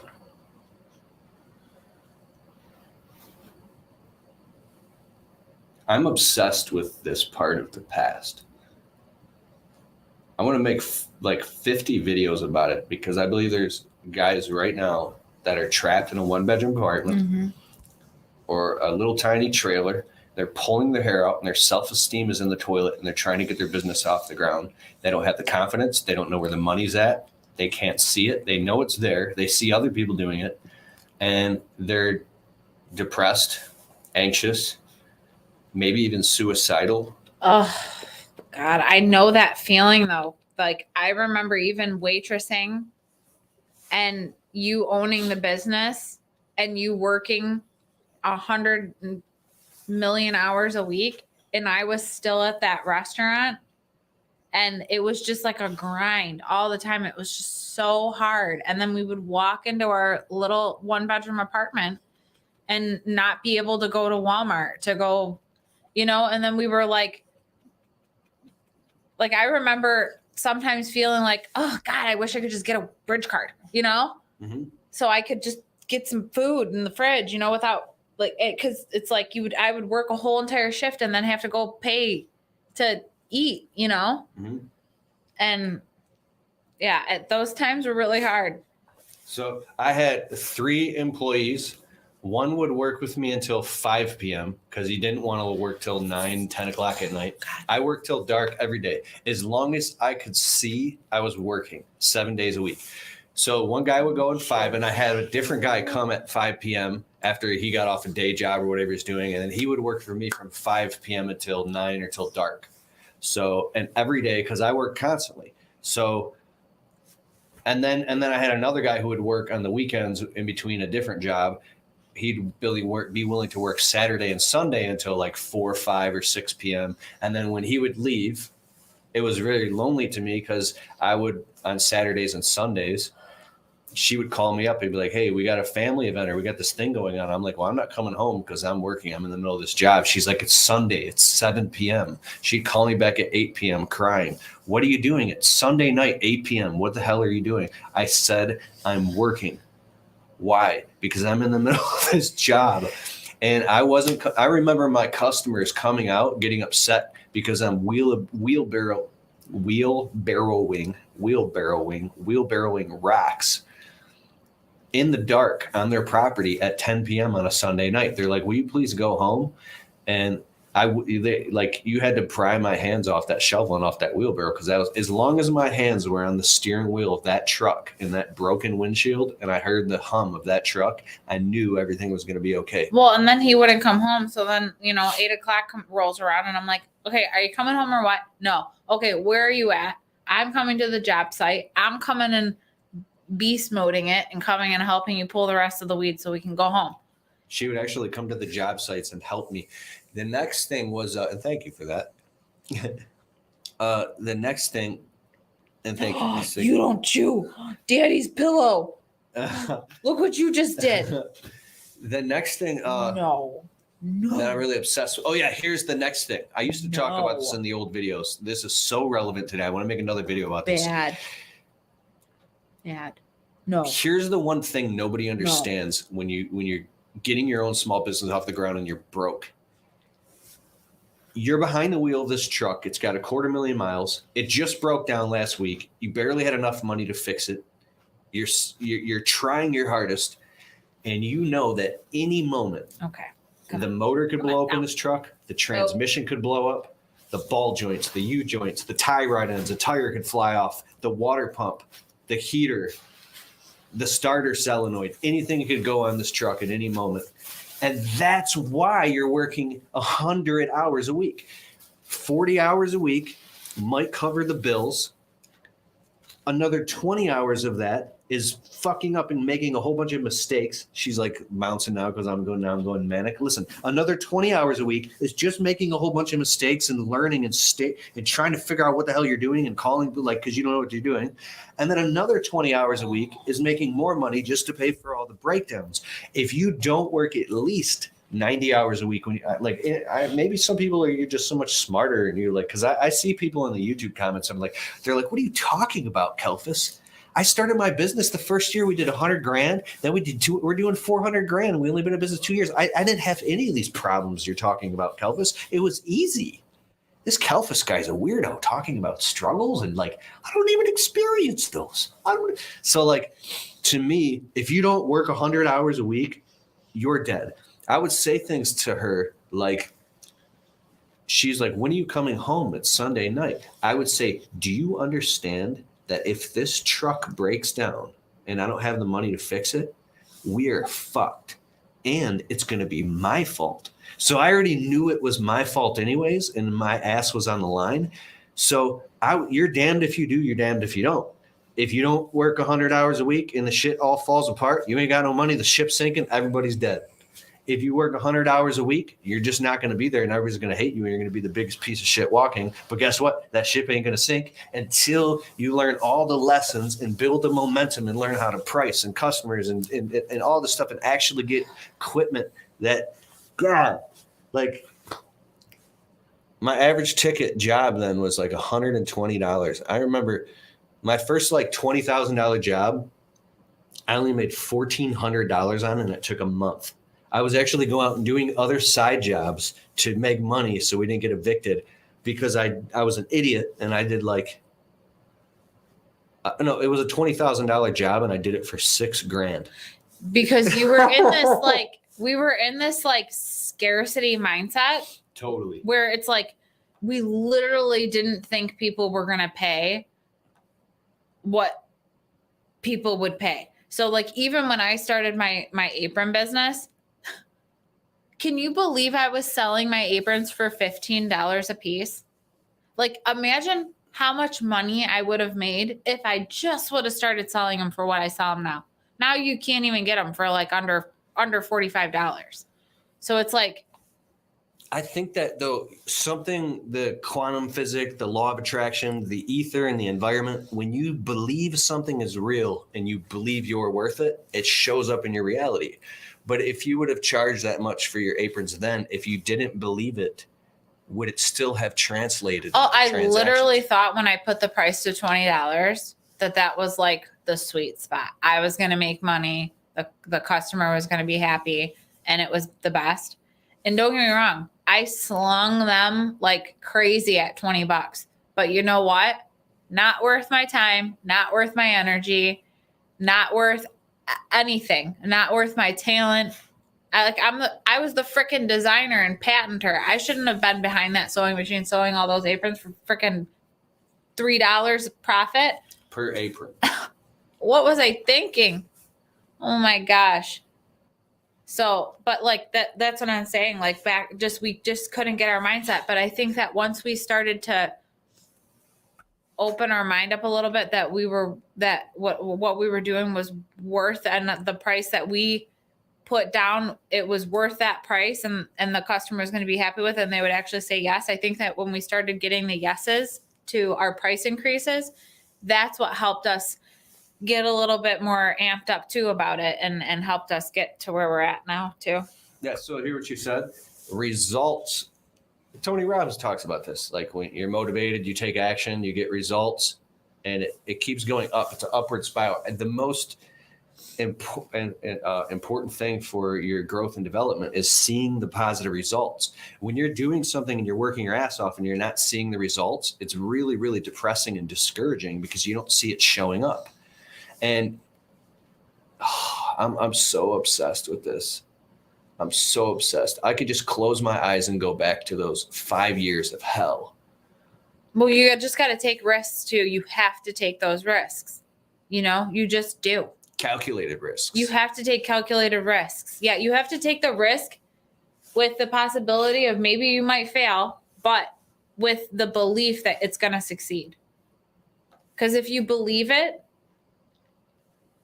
I mean, a lot of the times it comes to fruition, I mean, look at anything. Look at the business that you started. It came from an idea. You started the business. Now you're here. You have the business, that came from an idea, a thought, a drive. It came from somewhere. Tyler Deucin, how much do you charge per linear foot of stonework? I don't know, because I don't do stonework. We do decorative stone, but I can't say for that. I don't even know. I have a math formula for doing decorative stone, but not stonework, because we don't do it. All of the time. What was that one right there? AT's Lawn Care had a 2000 Dodge Dakota that broke down all the time on me. Same here. You had to rent U-Haul trucks just to keep working, only to pay the U-Haul bill and not make any money. I was only working just to keep the customer happy. And that's real shit. Just to keep the customer. So there was a breakthrough moment for me. It was when I finally got, I think I was like, I had $5 or $6 grand in the bank. To me, it was like enough for what our life was at to have a little bit of a safety net. And then that old F-150 that I had broke down, and it was Saturday night, 8 p.m. or 9 p.m. It was dark. We were on our way back. It broke down on the side of the road again. And this time I had money in the bank, and I made a phone call, and I had another truck. Now I had 2 trucks. The tow truck driver comes, picks up the F-150, and I took a picture of it smiling as it went away. This time I was smiling. I said, that's why I have money in the bank now, because now they're just going to take it and fix it. I got another truck, and I'm going to be on the job site tomorrow. And I became obsessed with that feeling of being prepared, because, like the boy who cried wolf, or if you're a grown-ass man, Jordan Peterson talks about Peter Pan syndrome. Like if you're a teenager and you don't have your shit together, well, it's okay, because you have infinite potentiality and you can do anything. And people are like, well, he's got the world by the balls. He's got time. He'll figure. But then now, like, you're in your early 20s, and if you still don't have your shit together, and like by your mid 20s, people will kind of let you off. Like, hey, he's in his early 20s. Like 30s, people are like, when are you going to get your shit together? Yeah, by the time you are now a 30-year-old grown-ass man, if you're still having these same problems, you don't have your shit together, nobody wants to hear it anymore. They're really just going to say, what the hell have you been doing for the past 10 years of your life? Get your shit together, because we're not going to help you anymore. We're not going to So by the time I hit like 27, 28, and I realized that nobody gives a shit if you die behind a dumpster, except for your friends, close friends and family. No, they do care if you die behind a dumpster, but nobody gives a shit about your problems. Nobody cares. Nobody cares. Nobody. Then I started to realize, oh my God, nobody cares if you have a good life and make good money and drive a nice car. Like nobody cares. Nobody cares. Yeah, because unless it's like for them, why should they? You know what I mean? And don't get me wrong. If something good happens, people are happy for you, but nobody cares, really. So I became obsessed with that money and became a fanatical saver, fanatical about living below our means and working and diving into we still live below our means. We do live below our means. We live below our means. If you guys seen our house, I mean, don't get me wrong, our house is beautiful, but we don't have, you know what I mean? We never went and went above and beyond. We're just rags, We're living regular, comfortable. You know, a nice house, driveway, garage, cats, dogs, family. We're just comfortable. We don't want to be fancy schmancy people. We just don't. Never, you know, but hey, some people, that makes them feel good. Because we were talking about that too. When we got our condo, we were like, sorry, it's like past my bedtime. What time is it? 9:30. 9:25. Past my bedtime. So, well, when we got our condo, we took a risk because we couldn't afford it. But just getting out of that 1-bedroom apartment and then getting into the condo, just the atmosphere of it, both of us,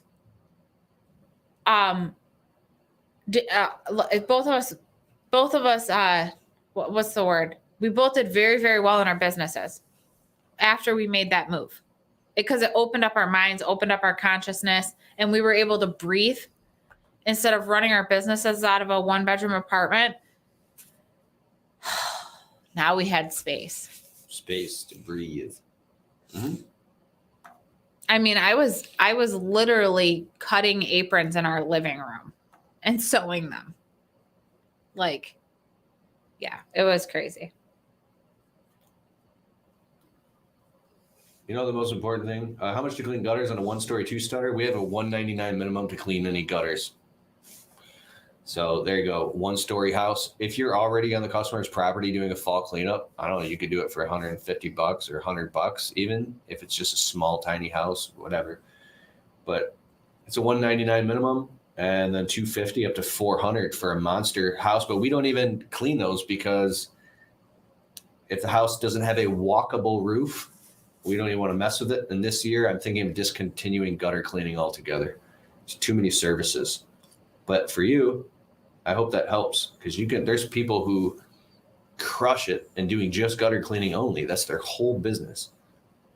I'll spare you the details. Business is a simple yet demanding monster. The formula that I found that has worked with me was to take educated risk with the proper mindset. You will be amazed at what a human is capable of. Totally true. Thank you, Eddie. Thank you, Bryce. How do we keep our work, marriage, life in balance? Date night. Date night. It will literally change everything. I could do the math right now on date night. It was, July of 2016, 17, 18, 19, 20, 21, 5.5 years. So, okay, look at Keith Kalfas and how he is right now and what he's doing. This is Keith all week long. 264. We've had 264 consecutive Tuesday night date nights since July of 2016, and we've only missed 3. One because I was out of town speaking at an event, and then another one because you were really tied up in your 2 times you were tied up in your business. You're like, hey, let's just do it tomorrow night. But so we've actually had 260. What was my fault? The 2 times? That was you. Ooh. We've had 261. But I've never seen Keith shut off like completely and detach like he does on date night. And it is awesome. Like, so here's what I learned. Tuesday night is date night. My night. It's my perfect excuse, if I ever could find one, because I don't have the power within me to shut off. Because I know that he has no power. I'm speaking to men here. If you don't have, well, I don't know. I can't talk about it. I know that our marriage will suck and be really tough if we don't have a date night. We've already been down that path. So if that's going to happen, like if you're great, dude, we've had 262 date nights is the best thing ever. It's just one night a week. We sit down, we eat dinner at the dinner table every single night at 6 to 7 p.m. Like we're always at the dinner table. We have a very traditional marriage, and I love cuddling up, watching Netflix, eating popcorn, rubbing each other's feet. I'm a homebody though. You know, I'm like one of those people where I could just bathe in nature. But in the wintertime, I don't want to be out. I want to be at home, warm and cozy, slippers.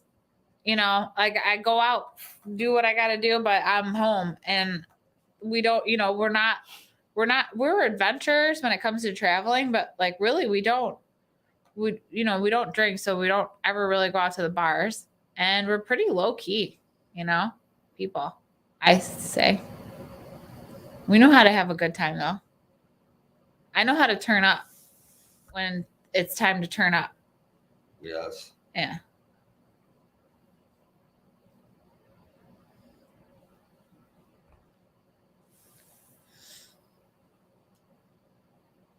I never forgot about Garcia. I hope you're still on here, brother. Michigan charged between 75 and 150. I see.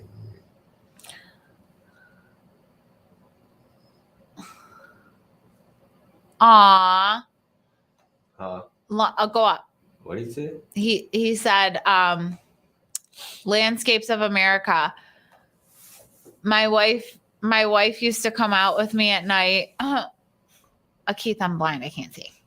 You got to read. My wife used to come out with me at night when we first got into parking lot street sweeping, just so we could be able to see each other.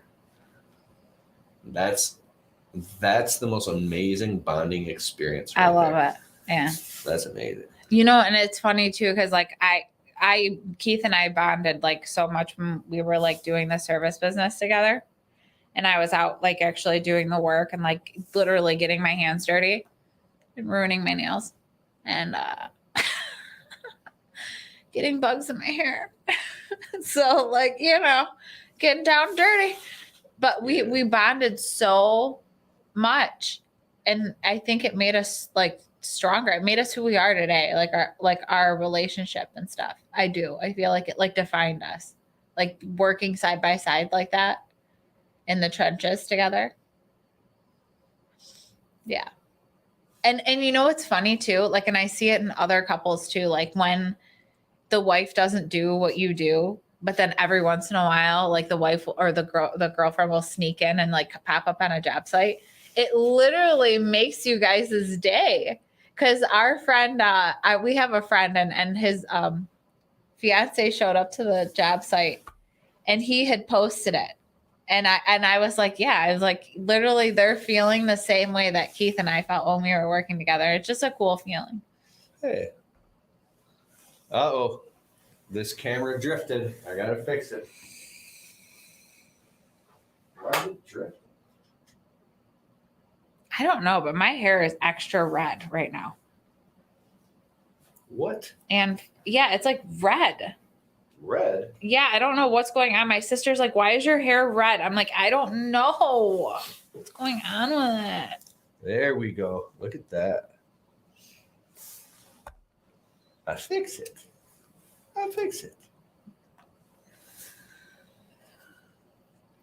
So these lights right here will blind ya.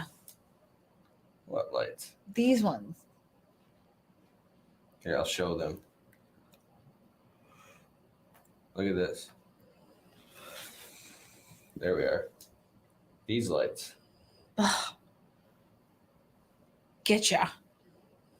Look, here's the switcher.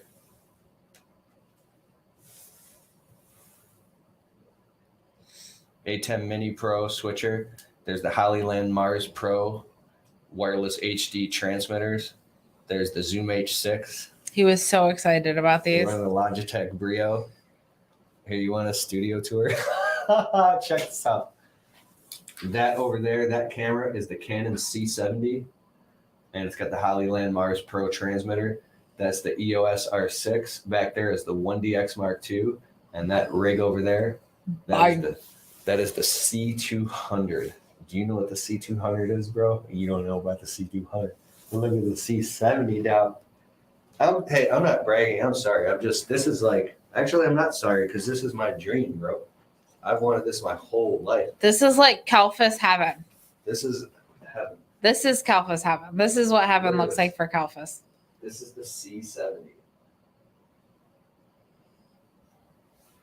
Yeah, but this one looks like an alien spaceship came and landed in your studio. The alien spaceship camera. Do you want to see it? Look at this. Can you see that? They can't see it from all over there because it's got a 85 millimeter lens on it. Anyways.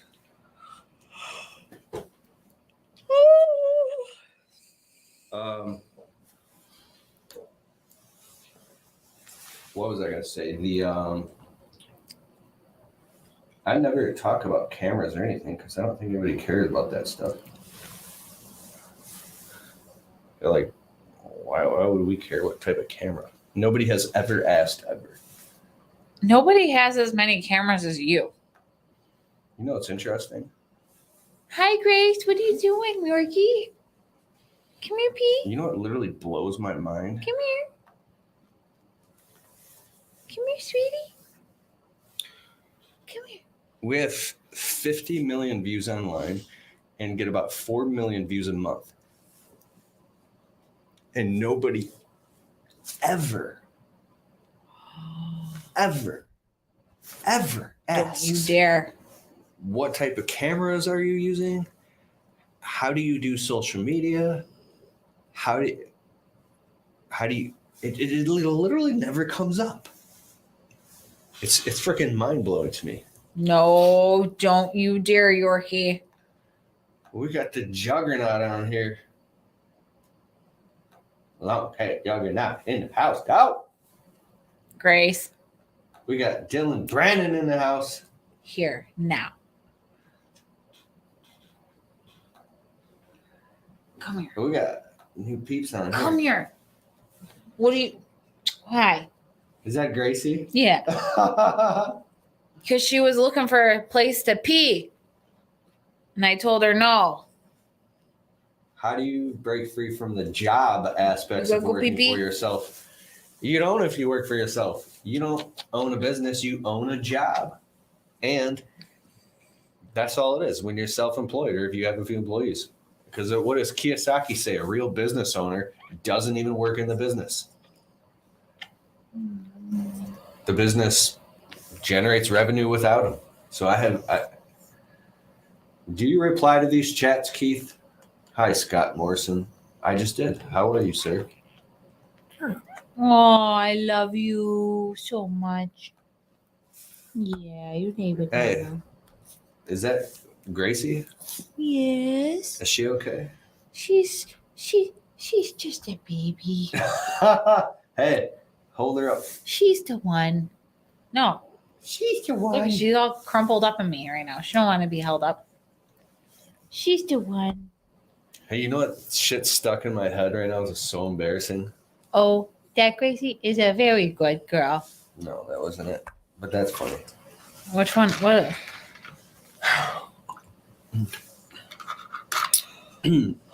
I went to post in something on Instagram earlier. Like a daily post, and this thing popped up in my feed. And it was this dude, and he was a DJ, and he was wearing like a mask. And he took that, what was that Madonna song? Ooh, if I could melt your heart. But then he remixed it, and he was like messing with the fader, and he was mixing it with the Phil Collins song. And then he started singing and rapping, and then he went over to the keyboards. And normally I don't like that shit, but it was sick. It was art. It was pure art, and it was amazing content. And I went through his feed, and everything was high, really consistent. And I looked, he had like 4.2 million followers, and the name of it was Sick Music, and it was like incredible. And I'm fascinated by people who reach levels of mastery in anything that they do, and they're singularly focused. And in order to be singularly focused means that you have to suck at other things to get that good at, on that line of intelligence to bring it to such a high level.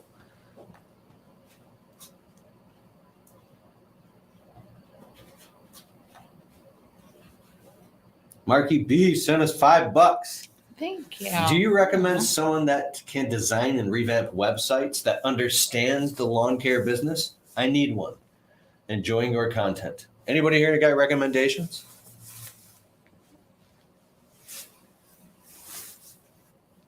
I mean, honestly, when I was starting my business, I built I built a website.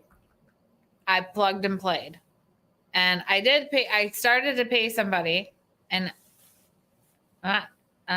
Keep going. I think it's great if you don't want to do the work, but sometimes it's better just to plug and play your website. You know, just get like a regular website on like GoDaddy or Wix or whatever. And most of the time it's free. I think Wix is free unless you have like a shopping cart added to it. Mine's not free because I have an e-commerce, but most, you know, I think Wix is probably free. You could just build it. I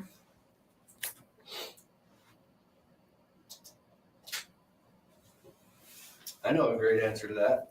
Use the Russell Brunson method and ethically hack. Go and research the top 10 most badass landscaping companies in America and go analyze their websites and take screenshots and copy and take the best elements of them and then go and ethically hack that and make your website very similar and figure out why it's converting like that. Yeah, because you could literally plug and play a website and it's going to literally look professional, like you paid somebody to make it. And all you did was upload your logo, put some content and pictures and information, and boom, you have a website. Or you can go on Upwork.com and hire a virtual assistant specifically who has the criteria, who's a website designer, who has done stuff for the green industry, landscapers, construction, things like that. Go find the expert on Upwork.com. Or you can go on these local Facebook groups and ask around. But I don't know. I think the simplest solution is to go to Wix.com or GoDaddy.com. You get your domain name if you don't already have it, and just start plugging and playing, because you don't have anything to lose when it's free. And, you know, I think I did mine in I think it took me like 10 hours, and I had products that I had to upload and like a whole shopping cart and a whole different ball game. So you could probably get one done in 5 hours, maybe. One other aspect of that is I'm a marketer. I do copywriting. I understand design, colors, fonts. I'm not just making up words here. Like, we study this obsessively, and still my website is subpar. And I just paid a guy $2,000 to build one web page and connect it all and build all the copy for it. This was just a couple weeks ago. And I looked at what he did, and it was way better than anything I could have done because I wasn't singularly focused. But I also think, though, if you have your logo, don't venture off any other color scheme than what your logo is. Just stick with 1 to 2 colors, and that's it. Don't have different types of fonts going on. Have it all structured. A couple colors, maybe 1 color, 2 color, white, and then another color, or black background and another color. Don't get too busy. The highest converting elements are the most simple. Yes. Less is more. Less is more. Less goes way further. Even with your font, you don't want any font that's like too like busy. You just want a clean cut, simple font on your website. You know, and you want it to be intuitive too. Like, click here to schedule an appointment. Like, just have it totally right in front of your face what it is. I like it. Call to action above the fold. Call to action right away. Immediately. Boom, and tell exactly what it is right there.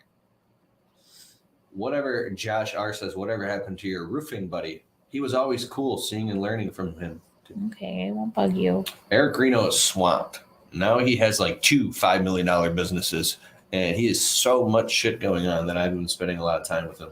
He's very, very busy, and he doesn't have any time to post. No, and I wish we did have more time with them too, because we used to hang out with them a lot more when we were just starting out.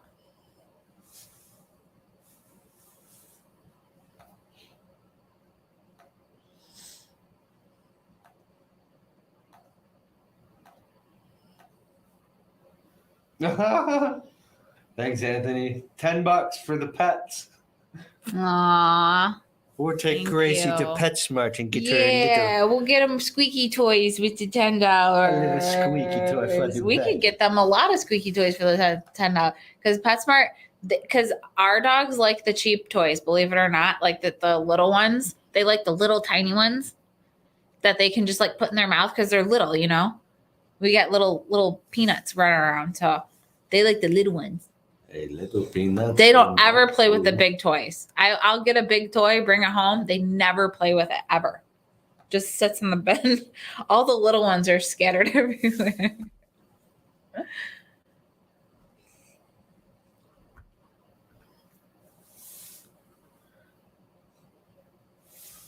That camera's focus breathing. It's driving me nuts. I gotta fix it. Oh, it came back. All right, so look up Lost Lands. The music is crazy. I will.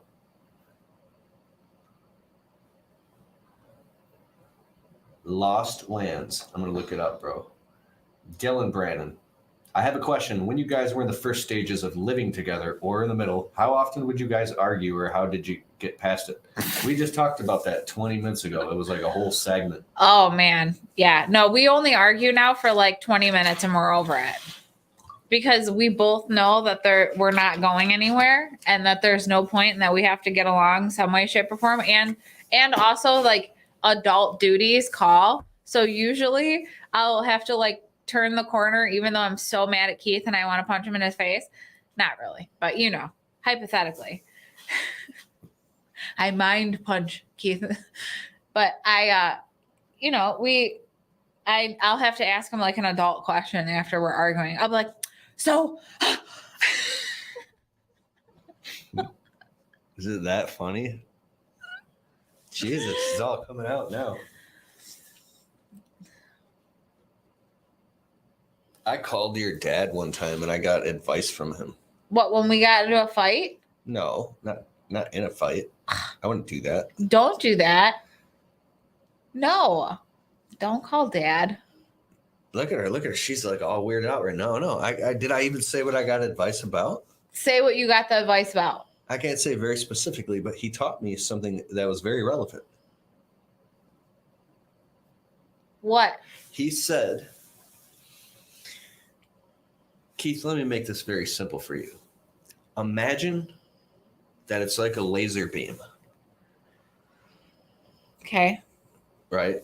Some of dad's Because stories. if there's anybody who knows about the women in this family, it's him. Oh yeah. It's 3 him. daughters.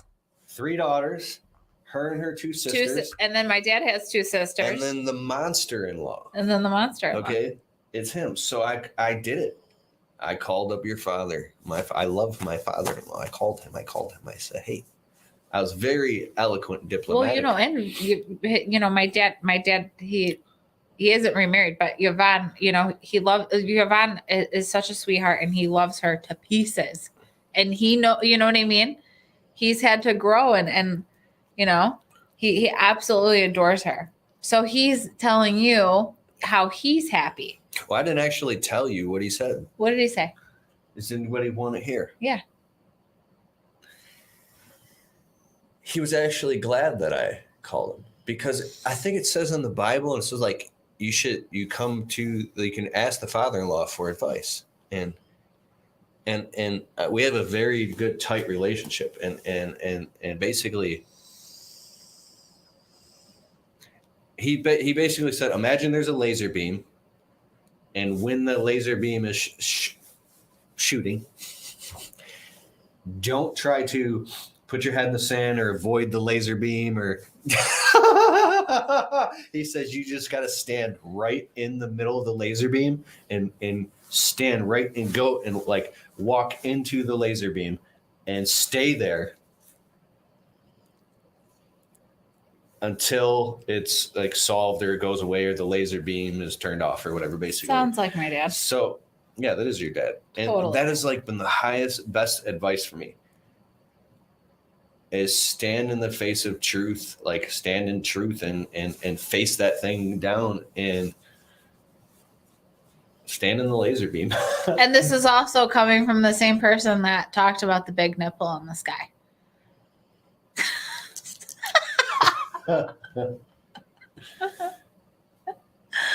Oh, that's for another time. Hi, Keith. Mr. Johnny on the spot. I'm just joking, bro, but I'm just being funny. How would you recommend virtual assistants when you were just starting your business from nothing? You don't need them. If you're just starting from nothing.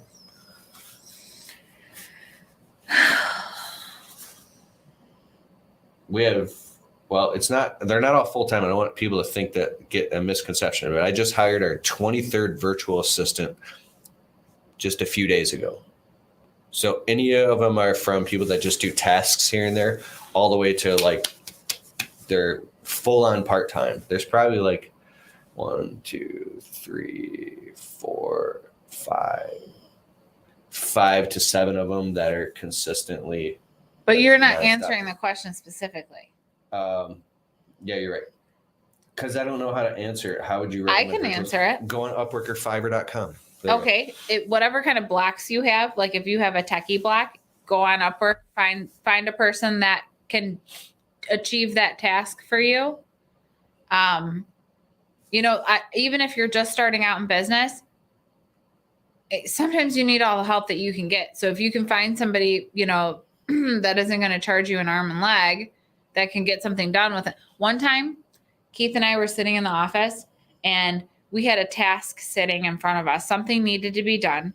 And I literally was looking at it and I was pulling my hair out going, oh my God, Keith, we're literally going to be here for 3 days straight in your office. And I'm seriously going to have a meltdown. And he's like, find a virtual assistant to take care of it. Just go on Upwork. And I'm like, okay, fine. So I go on Upwork. I find a virtual assistant. I can't share her name because she's ours. No. Sunny Suggs. Oh, yeah. Okay, fine. Share away. Sunny's the best. So Sunny took a 25-hour project and condensed it down to 15 minutes. That was a 17.5-hour project. And then she messages me back and she goes, boom. It's like magic. Yeah, she did say that. And I said, Sonny, you will always get love from the Kalfuses.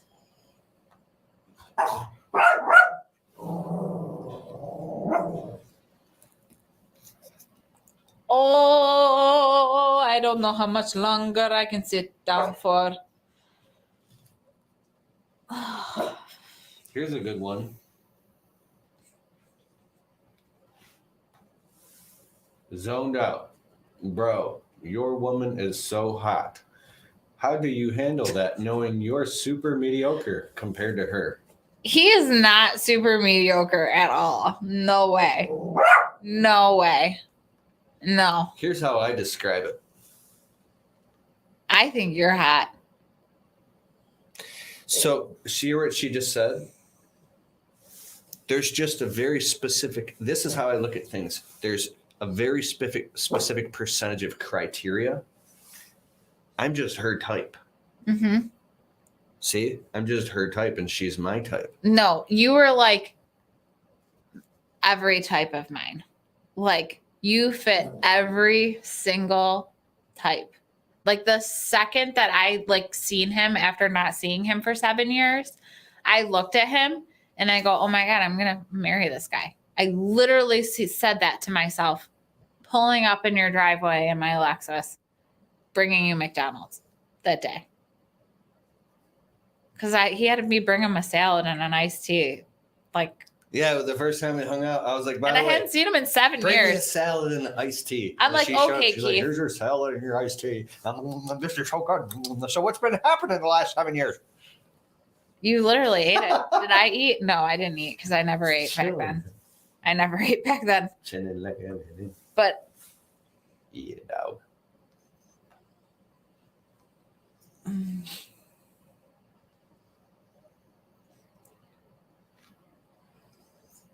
my sister had the boys over, and last week they were over. Her and Ben just came over, and we watched that movie Enchanto. And if you guys have kids, or Encanto, I don't know what it is, but if you guys have kids, all I can hear right now is the songs that are playing in that movie, and I'm What not even songs? gonna start singing them, but I can't even get them out of my head right now. What songs? The ones that Ben was singing at the table today. Oh my God.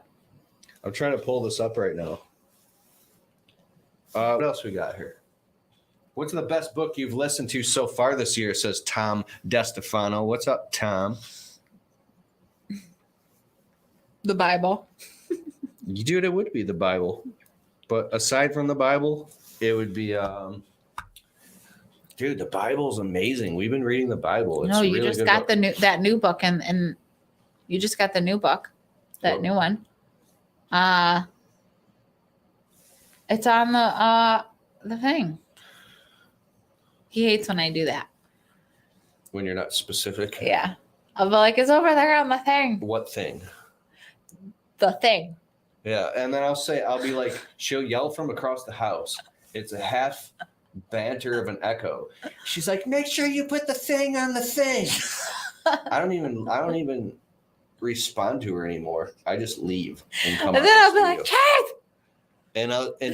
And somewhere in all of that communication that's not specific, I got to go walk all the way upstairs and say, what thing? You know what she says to me? You know, the thing. Make sure you put the thing on the thing. And then in the morning, I wake up sometimes. I go, what time is it? She goes, late. Late. It's late. So Because I get up so early. I'm like literally out of bed. I'm trying to be hyper. And my specific. life is already established. Like I'm already like conquering the world. Look at this. And everything's already just like done. And he's still sleeping in the bed with the dogs.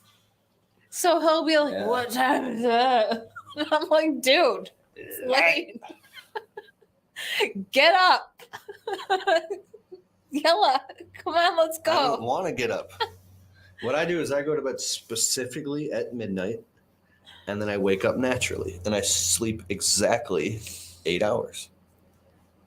Yeah, these guys don't care. They're milking it up, soaking it up right now with daddy home. In the winter, Oh, they're going to go into depression. But no, daddy's only working 3 days a week. Yeah. Daddy's going to take you for walks and for car rides. And we're going to go to the island. We're going to go for a round the block. And we're going to get them squirrels. oh, get them squares. Squirrels? Oh, where the squares? Is there a squirrel? Square. I think I saw that squirrel. Oh, that's square. The best book so far this year was it wasn't this year, it was last year. It's a new year. It was 3 books by Gino Wickman: Traction, Get a Grip, and Rocket Fuel by Gino Wickman. He talks about the organization and scaling of businesses and having team meetings and then highly efficient communication and productivity. Those book series on audible.com will kick you in the stomach and show you how stupid and irresponsible you're being in your business. And they're very hard to listen to. Gosh.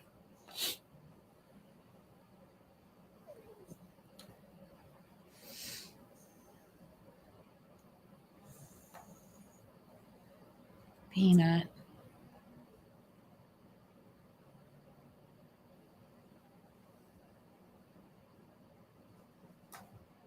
All right, we're about to wrap this up in a minute here. This is winding down.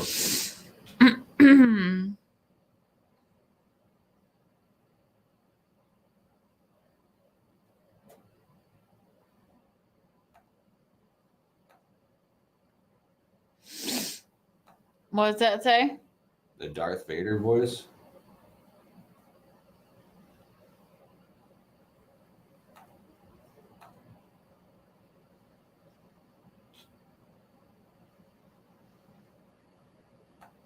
This has been fun. This was totally out of the blue. What did somebody just say? Scroll down. Let me see. What did he say? What? Tom Chaldean.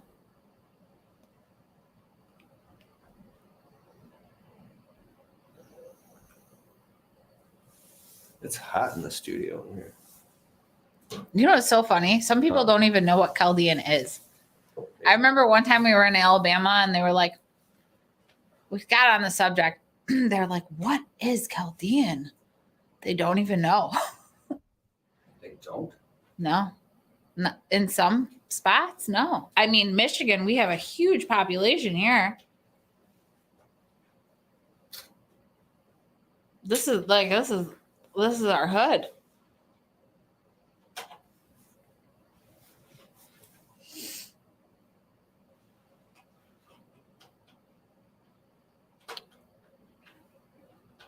Oh wow, it won't fit an APS-C lens.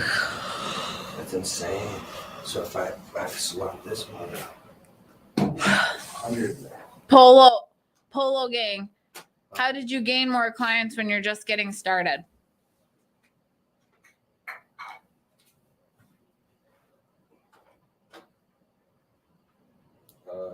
Same thing we already talked about. Being a walking, talking, selling machine. Being a walking, talking, selling machine. Work creates work. Because when you're out there working, that's how you get more work. Work creates work.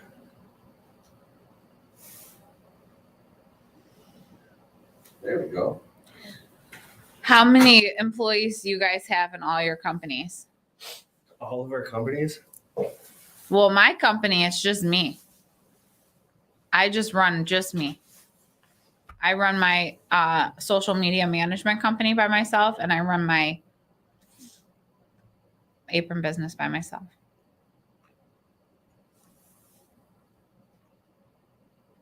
I don't want to do it by myself. I actually need somebody to help me with the I need help. I'm tired. I'm done. Do you want to go in the jacuzzi real quick? Yeah.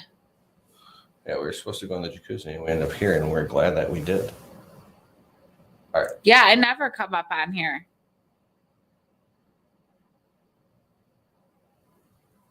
So if I was completely wireless, maybe I could pull it up and show it.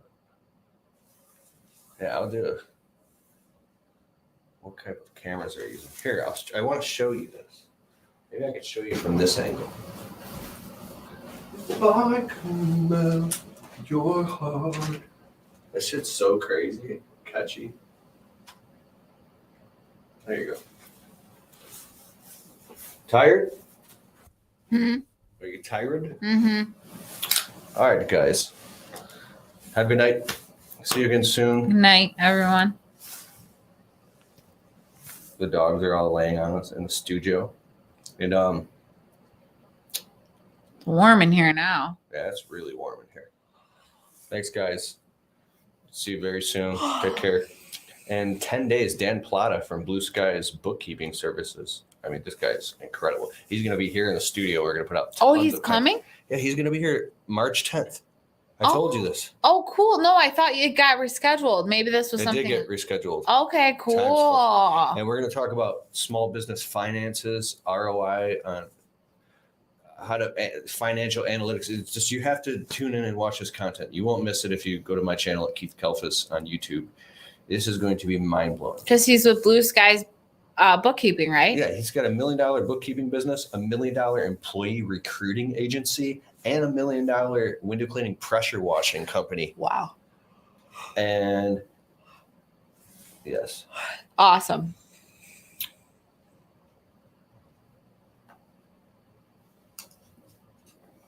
All right. Good night, guys. Later. Good night.